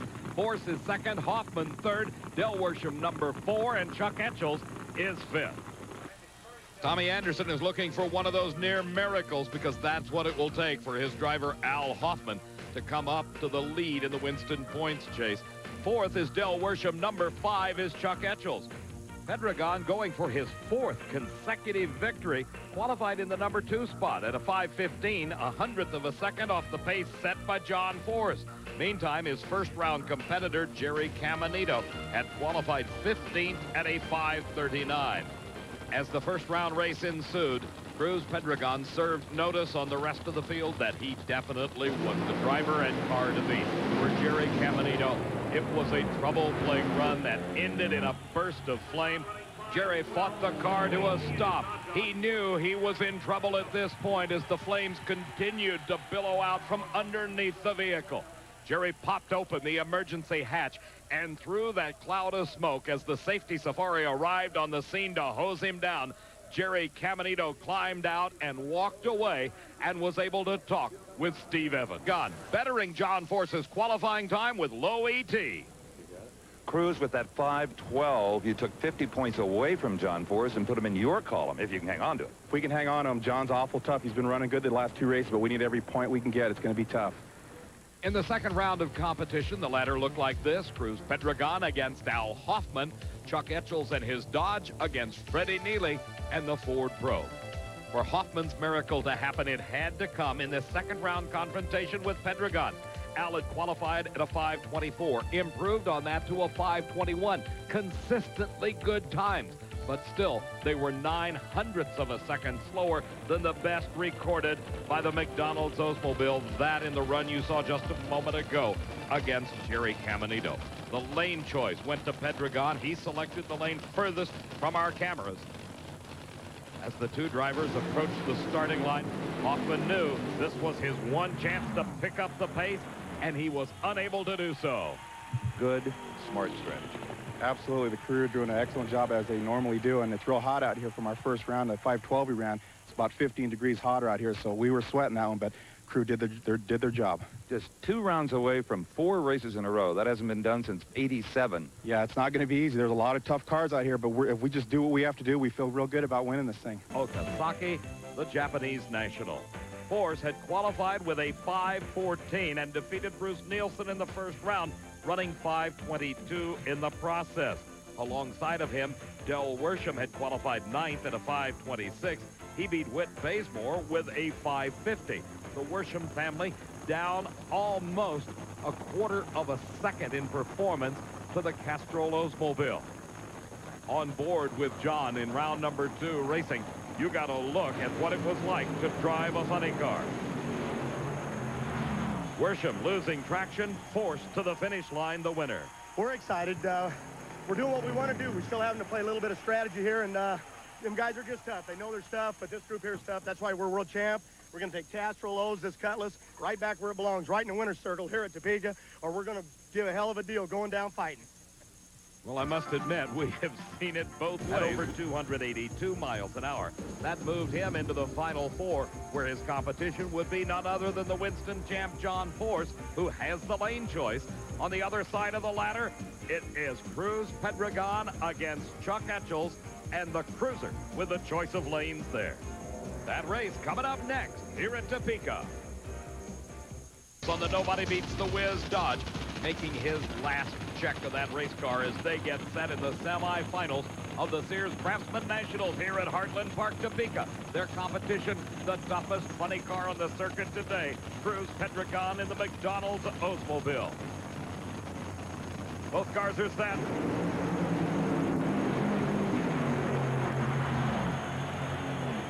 Pedregon wins the race at a 5:25, identical lap times, but look at the speed, only 250 miles an hour for Pedregon. Let's watch again in replay. He got 25 thousandths of a second advantage at the starting line. That was enough to nose him ahead of Chuck Etchells in the Dodge. But as they neared the finish line, watch closely. Something goes wrong on Pedregon's car, and he just barely pulls this one out as Etchells was closing fast at the finish line. Cruz, the winner. What a hot rod race. You won with the blower belt off. That's why it slowed down. What a bullet we dodged there, Steve. I'll tell you, the McDonald's car quit running about 1,000 feet, and we were dead meat. And we managed to cross the finish line. Right when he crossed, I saw the Whiz car there, and he's given us trouble this year, but we're happy to get to the final. All right, and you may meet John Force there, depending on what happens next. Yeah, I think so. He's a world champion. We want to beat him. Cruz, of course, going for his 4th consecutive funny car title. Here now is the surprise of this race, the Moon Eyes entry, driven by Kenji Okazaki. To say this is the biggest race this international driver has ever faced would be the ultimate understatement, because rarely do you have the opportunity to make it to the semifinals in only about your 3rd race in competition, much less race the Winston champion in the process, the Castrol Old, under the traffic direction of Austin Coyle, the crew chief, pulling up to the starting line. Okazaki, driving the car owned and tuned by Big Jim Dunn, ran a 5:25 in the previous round. Force cannot count out this Japanese driver by any stretch of the imagination. Final check of the controls. Let's Force now concentrate on the start. By more than a car length and pulling away at the finish line, John Force runs a 5:26 at 252 miles an hour. He also slowing considerably at the finish line. Let's look at this in replay. The starting line advantage actually was only 2 thousandths of a second. Okazaki giving good credit to his driving skills. But Force had the horsepower. He pulled away early and continued to extend that lead as Okazaki slowed to a 5:48, giving John the win and allowing the tens of thousands of fans to see the race in the finals that they had hoped for. Cruz Pedregon, the points leader, against John Force, the reigning Winston champion. Let's go to the far end and Steve. Can you lay a team down in the final? They probably will. Well, we will, because, well, either that or we're going to lay some oil down, whatever comes first. Bottom line is, we know she'll run in the cool of day. Steve, I never thought I'd find John Force a man of few words, but he is definitely motivated to challenge Pedregon. Funny car eliminator as far as this huge crowd is concerned, because John Force and Cruz Pedregon square off for the Sears Craftsman Nationals title. It is Pedregon, the Winston points leader, the driver with the lane choice here in the finals as a result of his 5:25 in the semis compared to Force's 5:26. Earlier, Steve had a chance to talk to both crew chiefs. Austin, the plan was to put Pedregon in that near lane. Didn't work. Well, number 8 cylinder didn't go along with my plans, and for whatever reason, it dropped it and didn't pick it up till about 300 feet. So, you know, we had the rest of a teen tune-up going that run, but it did put a cylinder out, and I think we ought to be able to correct that for the final round. And keep in mind, our low ET qualifying was in the right lane, so I suppose we can get down it if we have to. Well, Larry, what's on the menu for Mr. Forrest in the final round? Well, we don't know after that belt turned around backwards. We'll just have to work on it and see what we can find. Should have run another 17 or an 18 on that lap. In the final? If the air gets better, it'll run another 12. Could be in trouble. I guarantee you anybody would be in trouble if the crew chief is looking for a 5-12. Austin Coyle's got to be knowing that the McDonald's team has loaded it up as the Castrol car trying to earn back some of the points that Pedregon took away at the recently completed Keystone Nationals just 2 weeks ago at Maple Grove, Pennsylvania. A great start for both drivers. And Force has got problems. It turns into a fireball. Pedregon wins, but Force has got his hands full, trying to stay away from Pedregon and keeping the car off the guardrail. John Force disappears into a cloud of smoke. The car skidding to a stop in the shutdown area. The blaze continuing, in the safety safari crew immediately on the scene, dousing the fire. Force getting out of the car. You see him coming out of the cloud of smoke as he begins to walk away. Up pulls the safety safari truck, and they are hosing him down. Just take a look at the fire suit and that helmet, jet black. Testimony to how hot it was inside that race car. Let's take a look again in instant replay and see if we can pick up what went wrong for Force. It was a great start. Actually, John had a very slight advantage off the starting. They were locked together as they went down the quarter mile. By the time they had reached the halfway point, no driver had established a dominant position. Then the problem set in. First for Pedregon, the puffs of smoke coming out of the car, then a flash of flame. But for Force, the fire went out of the headers and started underneath the car. It continued to burn into the shutdown area. Pedregon had crossed the finish line the winner, while Force was just battling to keep this car straight down his lane. And he did a remarkable job, considering the right rear tire blew from the heat. He brought the car to as safe a stop as possible and is with Steve right now. You okay, my friend? You all right, John? Yeah, except I lost. Well, you did indeed, but you did a great job of getting this thing stopped and off the wall. Had him covered, never saw him, 800 feet or so. Thought, hey, here we go. We're on the way to that championship, but we welded our old hound dog. I told you we would. You did. We either win it or we'd do it. But my safety features, the stuff on board, kept the fire off me. And just to Castrol and all my people at Oldsmobile and Jolly Rancher, I love you. We did our best. We ain't out of the points deal. We're just moving on to Dallas. That's all. If we lost, I don't even know why. You're a brave man, John. Another incredible experience for John Force as he talks with Austin Coyle and Bernie Federle. Now Steve is caught up with Cruz Pedregon. Well, Cruz, sorry we're late for the victory celebration, but we were sidetracked, as you might know. John's okay. Well, I'm glad he's okay because, you know, he came by me, a ball of fire, and, you know, we almost came together, but I don't know what to say. You know, he's as great a champion as he is. You know, we had our hands full with him. We knew he's been running good all weekend, but we were in for a tough race. I saw him all the way. You broke on that run. Yeah, we broke a rear end or something. The car was nosing over about 1,000 foot, but we're happy we won. 4 in a row. Yeah, that's great. Thanks.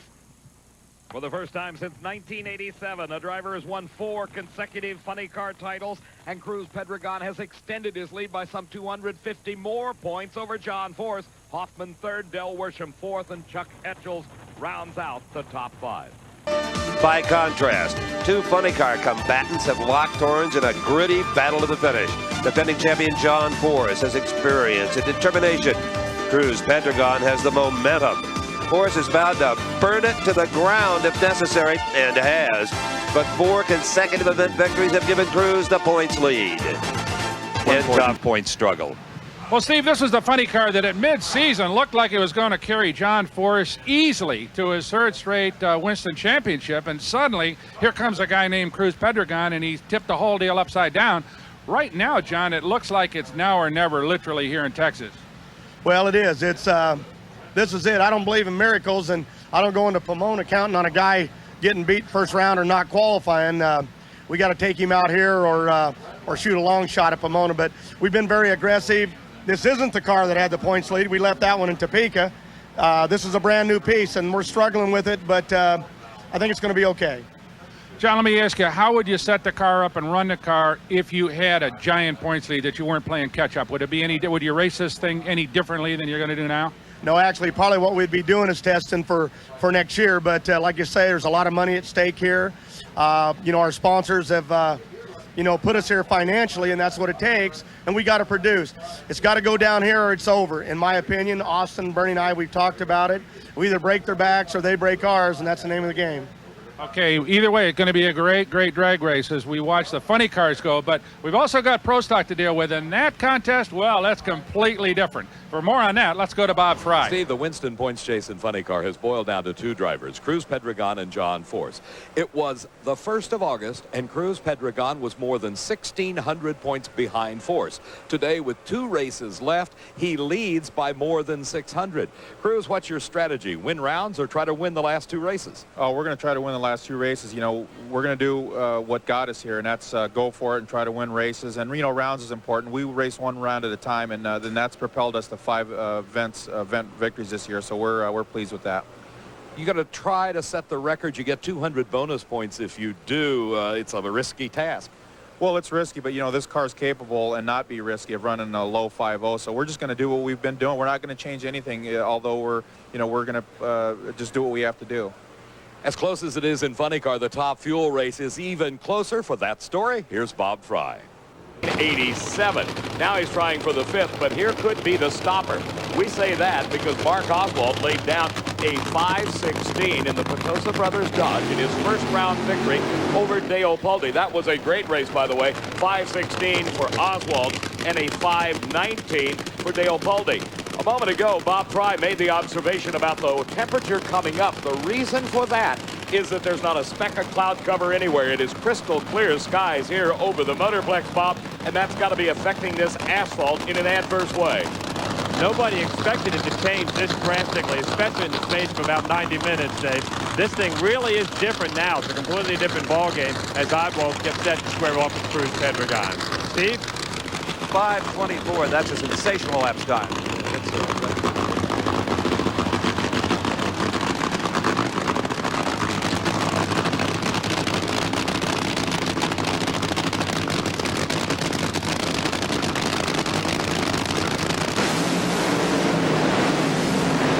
Reaction time advantage went to Mark Oswald, but the victory went to Cruz Pedregon. And look at the time, and Oswald in serious trouble into the guardrail as the car caught fire in the traps. A huge cloud of smoke still billowing over the racetrack, and Mark Oswald slammed hard into one guardrail, and the car is now veered over into the other. Let's take a look at this one in replay, Brock.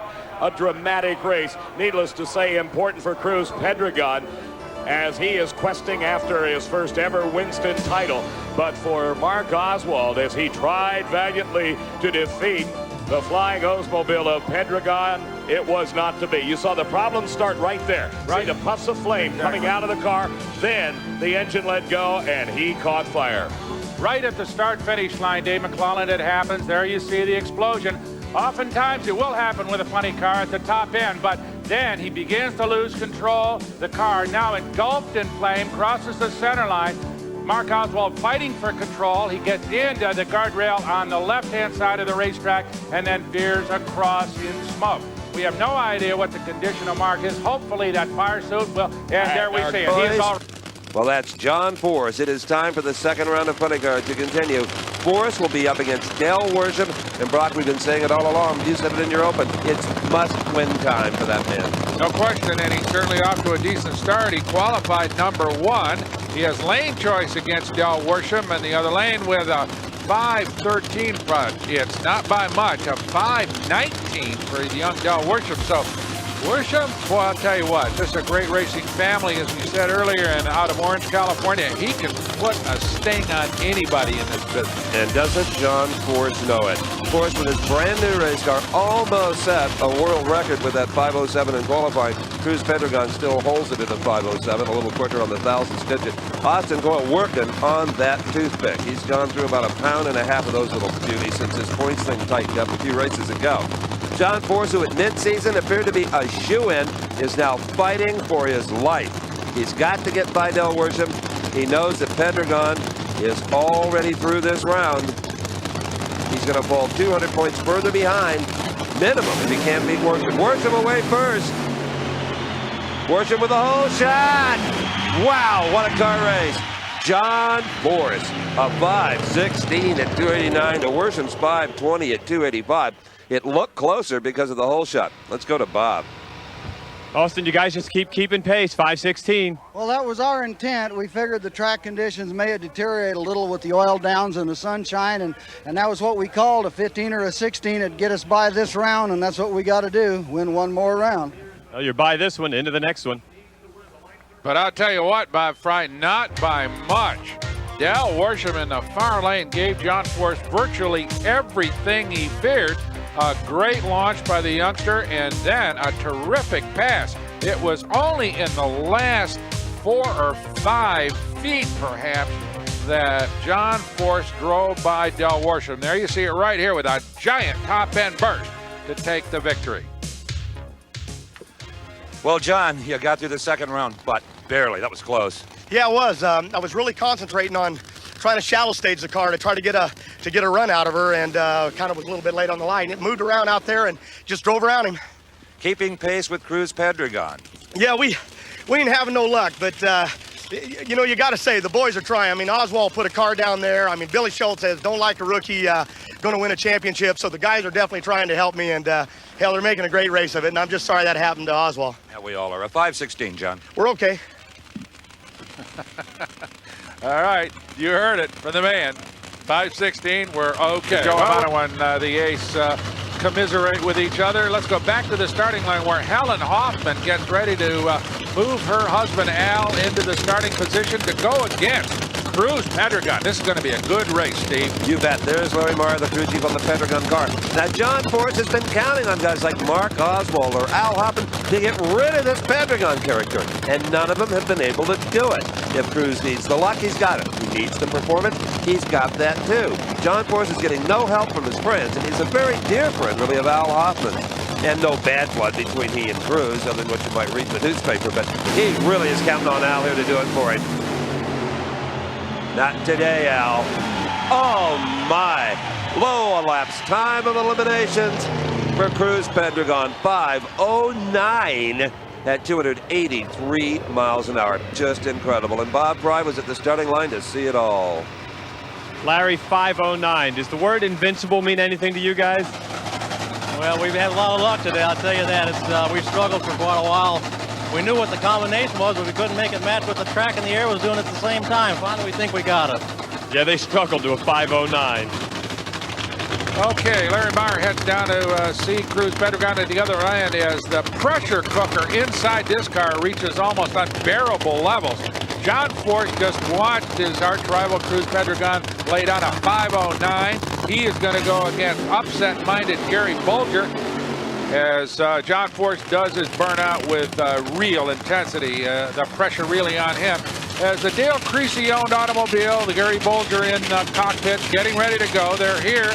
Not a whole lot of pressure on them other than to put away the champion. Going to be a good race. But first, let's go to Steve. Well, Cruz, you've had the brakes when you needed them and the performance when you've needed it. How about a 5:09? Whoa. Tell you, Steve, you can't underestimate this team.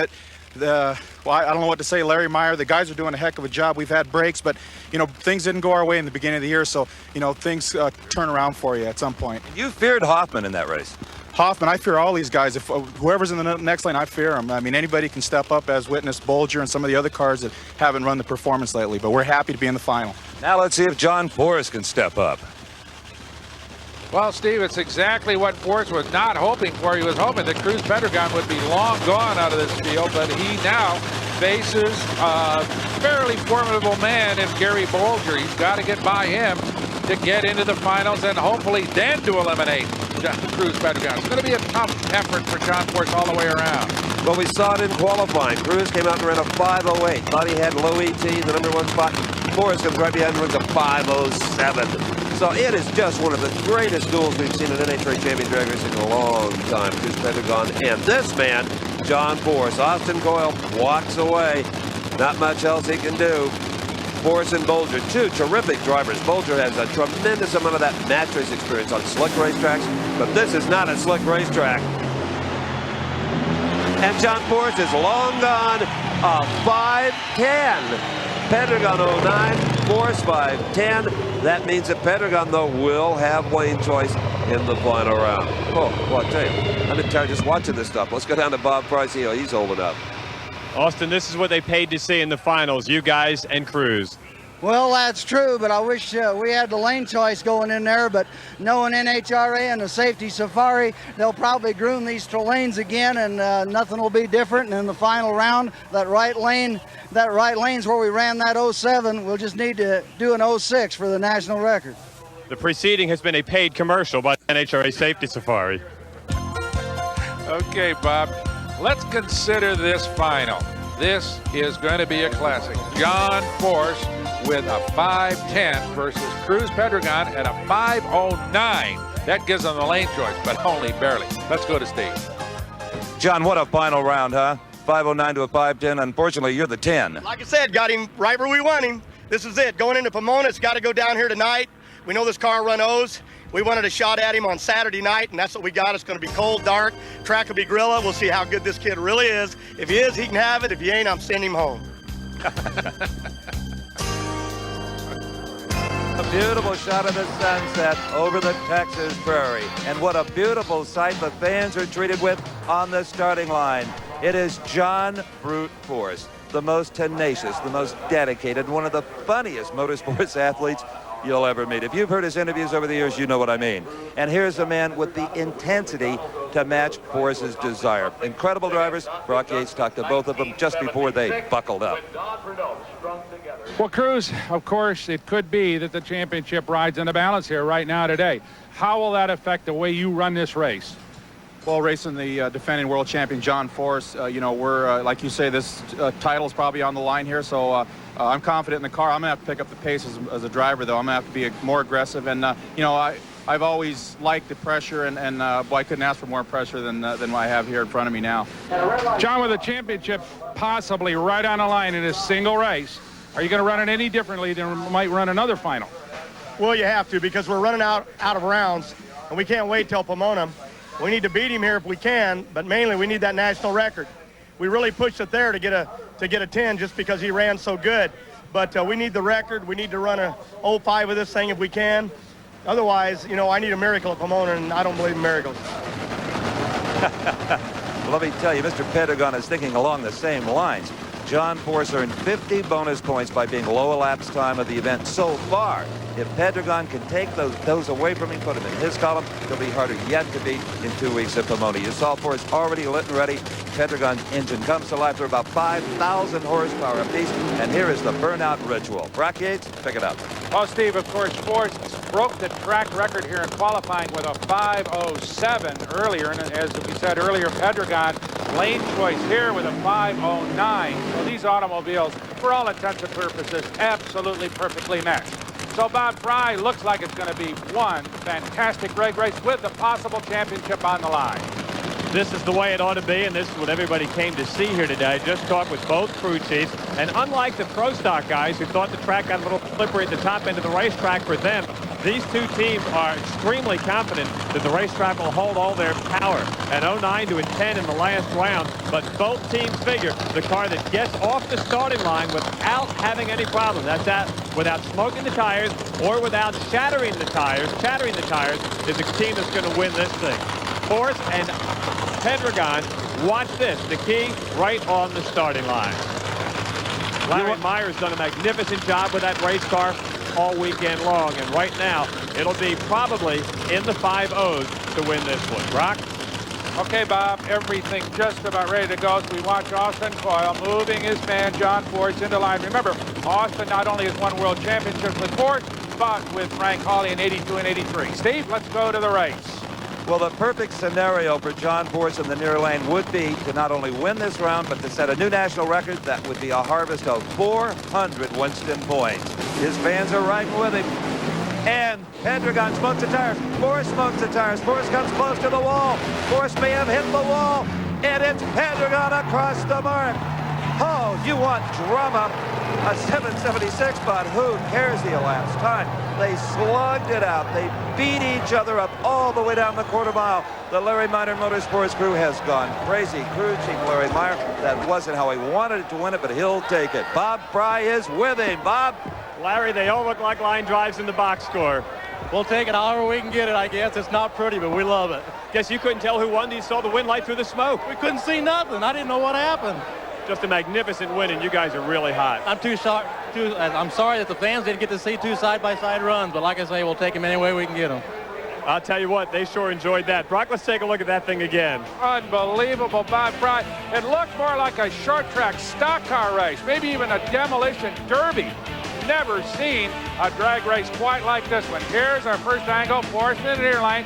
Pedregon immediately smokes the tires and heads toward the fence. He straightens out as Forrest goes sideways, almost clips the wall, up against the fence there. Here comes Pedregon charging through as Forrest continues to wigwag down the racetrack. I am not sure any drag race has been this spectacular.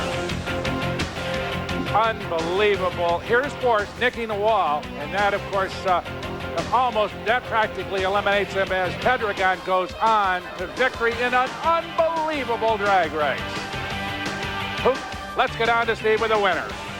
Well, Brock, down here at the far end, I can still hear the fans screaming. It wasn't quick, it wasn't fast, but what a show. Steve, it wasn't pretty, but we won, you know. Describe it. Well, our car blew the tires off. We overpowered the track. We were wanting to set the national record in the final round, and you know, we just overpowered the track, and I felt it go away, and I thought, oh, it's over. Then I looked over and I saw John having trouble, so I just did everything I could. I did everything I could, throttle on, brake. I was out of control, but I didn't hit a wall across center line, and we got there first. We won. Doesn't matter how, but we won. Were you even watching for us, or did you care? You had your own problems.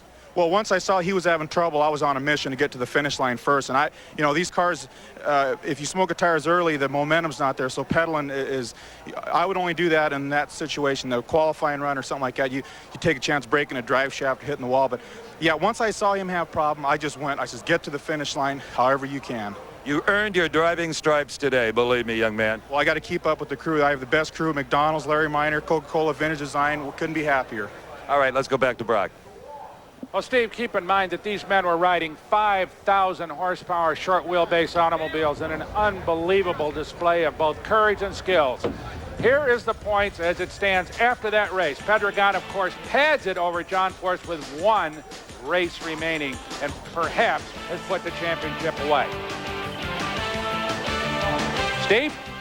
Well, Brock, there's one race remaining here in our live coverage from the Motorplex, and that, of course, we're looking at John Forrest here right now. John Forrest is still in the race car, and apparently in a bit of shock after what he's been through here. He may have tagged the wall just a little bit. Yes, there is a stripe on the left-hand side of the race car. We'll go down here and check this out. NHRA Safety Safari, as always, is right on the scene. And John may have tagged this wall a little bit harder than we thought. Sometimes it's not how hard you hit it, but the angle that you hit it. John is coming out of the car now, and he appears to be a bit shook up, as you can well see. Forrest was out cold, they tell me, when they got here. He was unconscious. They have now revived him. We're not going to attempt to talk to him for obvious reasons. But John Forrest appears to be coming around and looking okay. All right, John's all right. We can tell he made eye contact with us. We'll be right back with the Top Fuel final. Who could top that funny car, Barry? Stay with us. We'll be back on TNN live. Live from Dallas. Again, John Forrest is okay, and Cruz Pedregon is getting better by the minute. Here is Lita Jones of Sales and Promotions Manager and Kenny Cason, Director of Advertising and Public Affairs for Cheap Auto Parts Stores, one of the largest and most shopped auto parts chains in the world. And those people have been involved with the Motorplex and with NHRA drag racing for many years. And they have better time than anybody else, I think. Okay. Believe me. Don Garlitz has the similar story in Funny Car. Well, Steve, John Forrest came into the Winston Finals the decided underdog against Cruz Pedregon. By his own admission, he said, I need a miracle to pull this one off. Well, he didn't get his miracle. In the first round of qualifying yesterday, the car left the line, the tires spun, the throttle hung wide open, the car made a violent turn, went over on its roof, slid down the drag strip, kissed the retaining wall and continued to spin around, ended up in the lights upside down.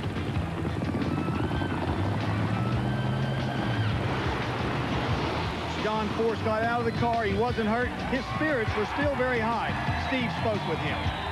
Hey, she left. We're trying to run a fairly good number, and throttle just, it smoked the tires and went to pellet, and the throttle hung wide open. It's just one of them things that happens. It's a different body on the car. We did run it at Phoenix, but we ain't out of this race. Cruz Pedregon's horseshoes are holding, obviously, but we got another car in the trailer. We can get back, fix this one maybe, mainly get back in the game for the fans, because that's why we're here. The money's dead. It's over unless we win this thing, and we're going to try. Earlier this morning, coming into round one, this is what had to happen. John Force had to win this race today. He had to set a new national record, and Cruz Pedregon has to lose in round two. This did not happen. John Force lines up in the first round against Gary Bolger. The car leaves the line. Everything looks all right, and then mechanical problems set in. The blower belt comes off the car, and John loses. This makes Cruz Pedregon the funny car Winston champion. Well, Cruz, would you have believed 6 months ago that you would be sitting here the Winston funny car champion? Absolutely not. We're the great team, and your expectations are high, but until it happens, you're still wondering. Well, Cruz has already won 5 championships this year, and it's not over yet. Joel? Facing Gary Bolger. Well, here you're on board with Hoffman. You can see the steering wheel trying to keep that car straight in that far lane. Little smoke creeps into the cockpit, but it's no big problem. And as Al Hoffman gets ready to face Gary Bolger, Al currently, as you look at the points now, in third in the funny car standing. Cruz Pedregon has already wrapped up the season-long championship, overtaking John Force, who has dominated the division in recent years. But Al Hoffman, a very senior in the funny car division, round number 2. It's Cruz Pedregon has already won the season-long championship, going up against Tom Hoover. And Cruz is the first to ever do it as a rookie in any of the pro classes. He has won 6 races this year, the last 5 in a row, equaling a mark set by Don Prudhomme back in the 70s. After round number 1, Cruz knew he had won the championship. But when I talked to him at the far end, well, he was still very much all business. It's great, but it's hard for me to get excited right now because, we have a race to run here, but I've had a lot of sleepless nights, and I think it's finally going to come true. We're going to win the championship with this McDonald's car. Tom Hoover, who won that matchup, moves on to his round 2 confrontation with Cruz Pedregon. Pedregon not only is the champion, he's the national record holder at 5.07 seconds. Cruz has had a dream year for any driver, veteran or rookie. He's against Tom Hoover. Hoover's fading. Hoover comes back. It's Pedregon, but barely at 526, 274 miles an hour. He might have shut it off a little early. Almost got bit. Be right back to continue from Pomona, California. Once again, as we continue from the Winston Finals in Pomona, California, Joel Myers along with Steve Evans and Big Daddy Don Garlitz, and we're down to the final 4 of the funny cars. It's Freddie Neely taking on Cruz Pedregon. And there is Larry Miner that owns the Cruz Pedregon car and the Ed McCullough car, but they're in tough. They've lost lane choice to the #1 qualifier, Freddie Neely. He's not reading their press clippings right now. Freddie Neely wants to win his first ever NHRA national event in this Dick Brown Motorsports machine. The car is absolutely flying. Freddie really has more hardcore driving experience than Cruz Pedregon. Not taking anything away from Cruz. He's the champ. This could be very, very interesting. A tough young guy from Atlanta. Oh, and Pedregon. Too much power too soon. Freddie Neely breaks something just before the finish line on his winning effort, and that slows the car dramatically to a 536 at 222 miles an hour. Pedregon's crew chief Larry Meyer is with Don. Well, Larry, you have any idea what might have happened? Yeah, we blistered our tires real bad on the run before. We had to put a brand new set on. We was worried about it. The way it goes. You're the Winston champion, ain't you? That's all that counts, right? Thanks. Disappointment today, but as mentioned, an outstanding year for Pedregon and his entire crew. We'll look back now at the problems with Freddie Neely. There you see, it looked like the supercharger backfired halfway through the race. Let's find out with Steve at the far end. You've got and the funny car champion. Well, that has been determined already, even though Cruz Pedregon is not in the final. He won the season-long championship and accepting the congratulations at the grandstand here in Pomona, California.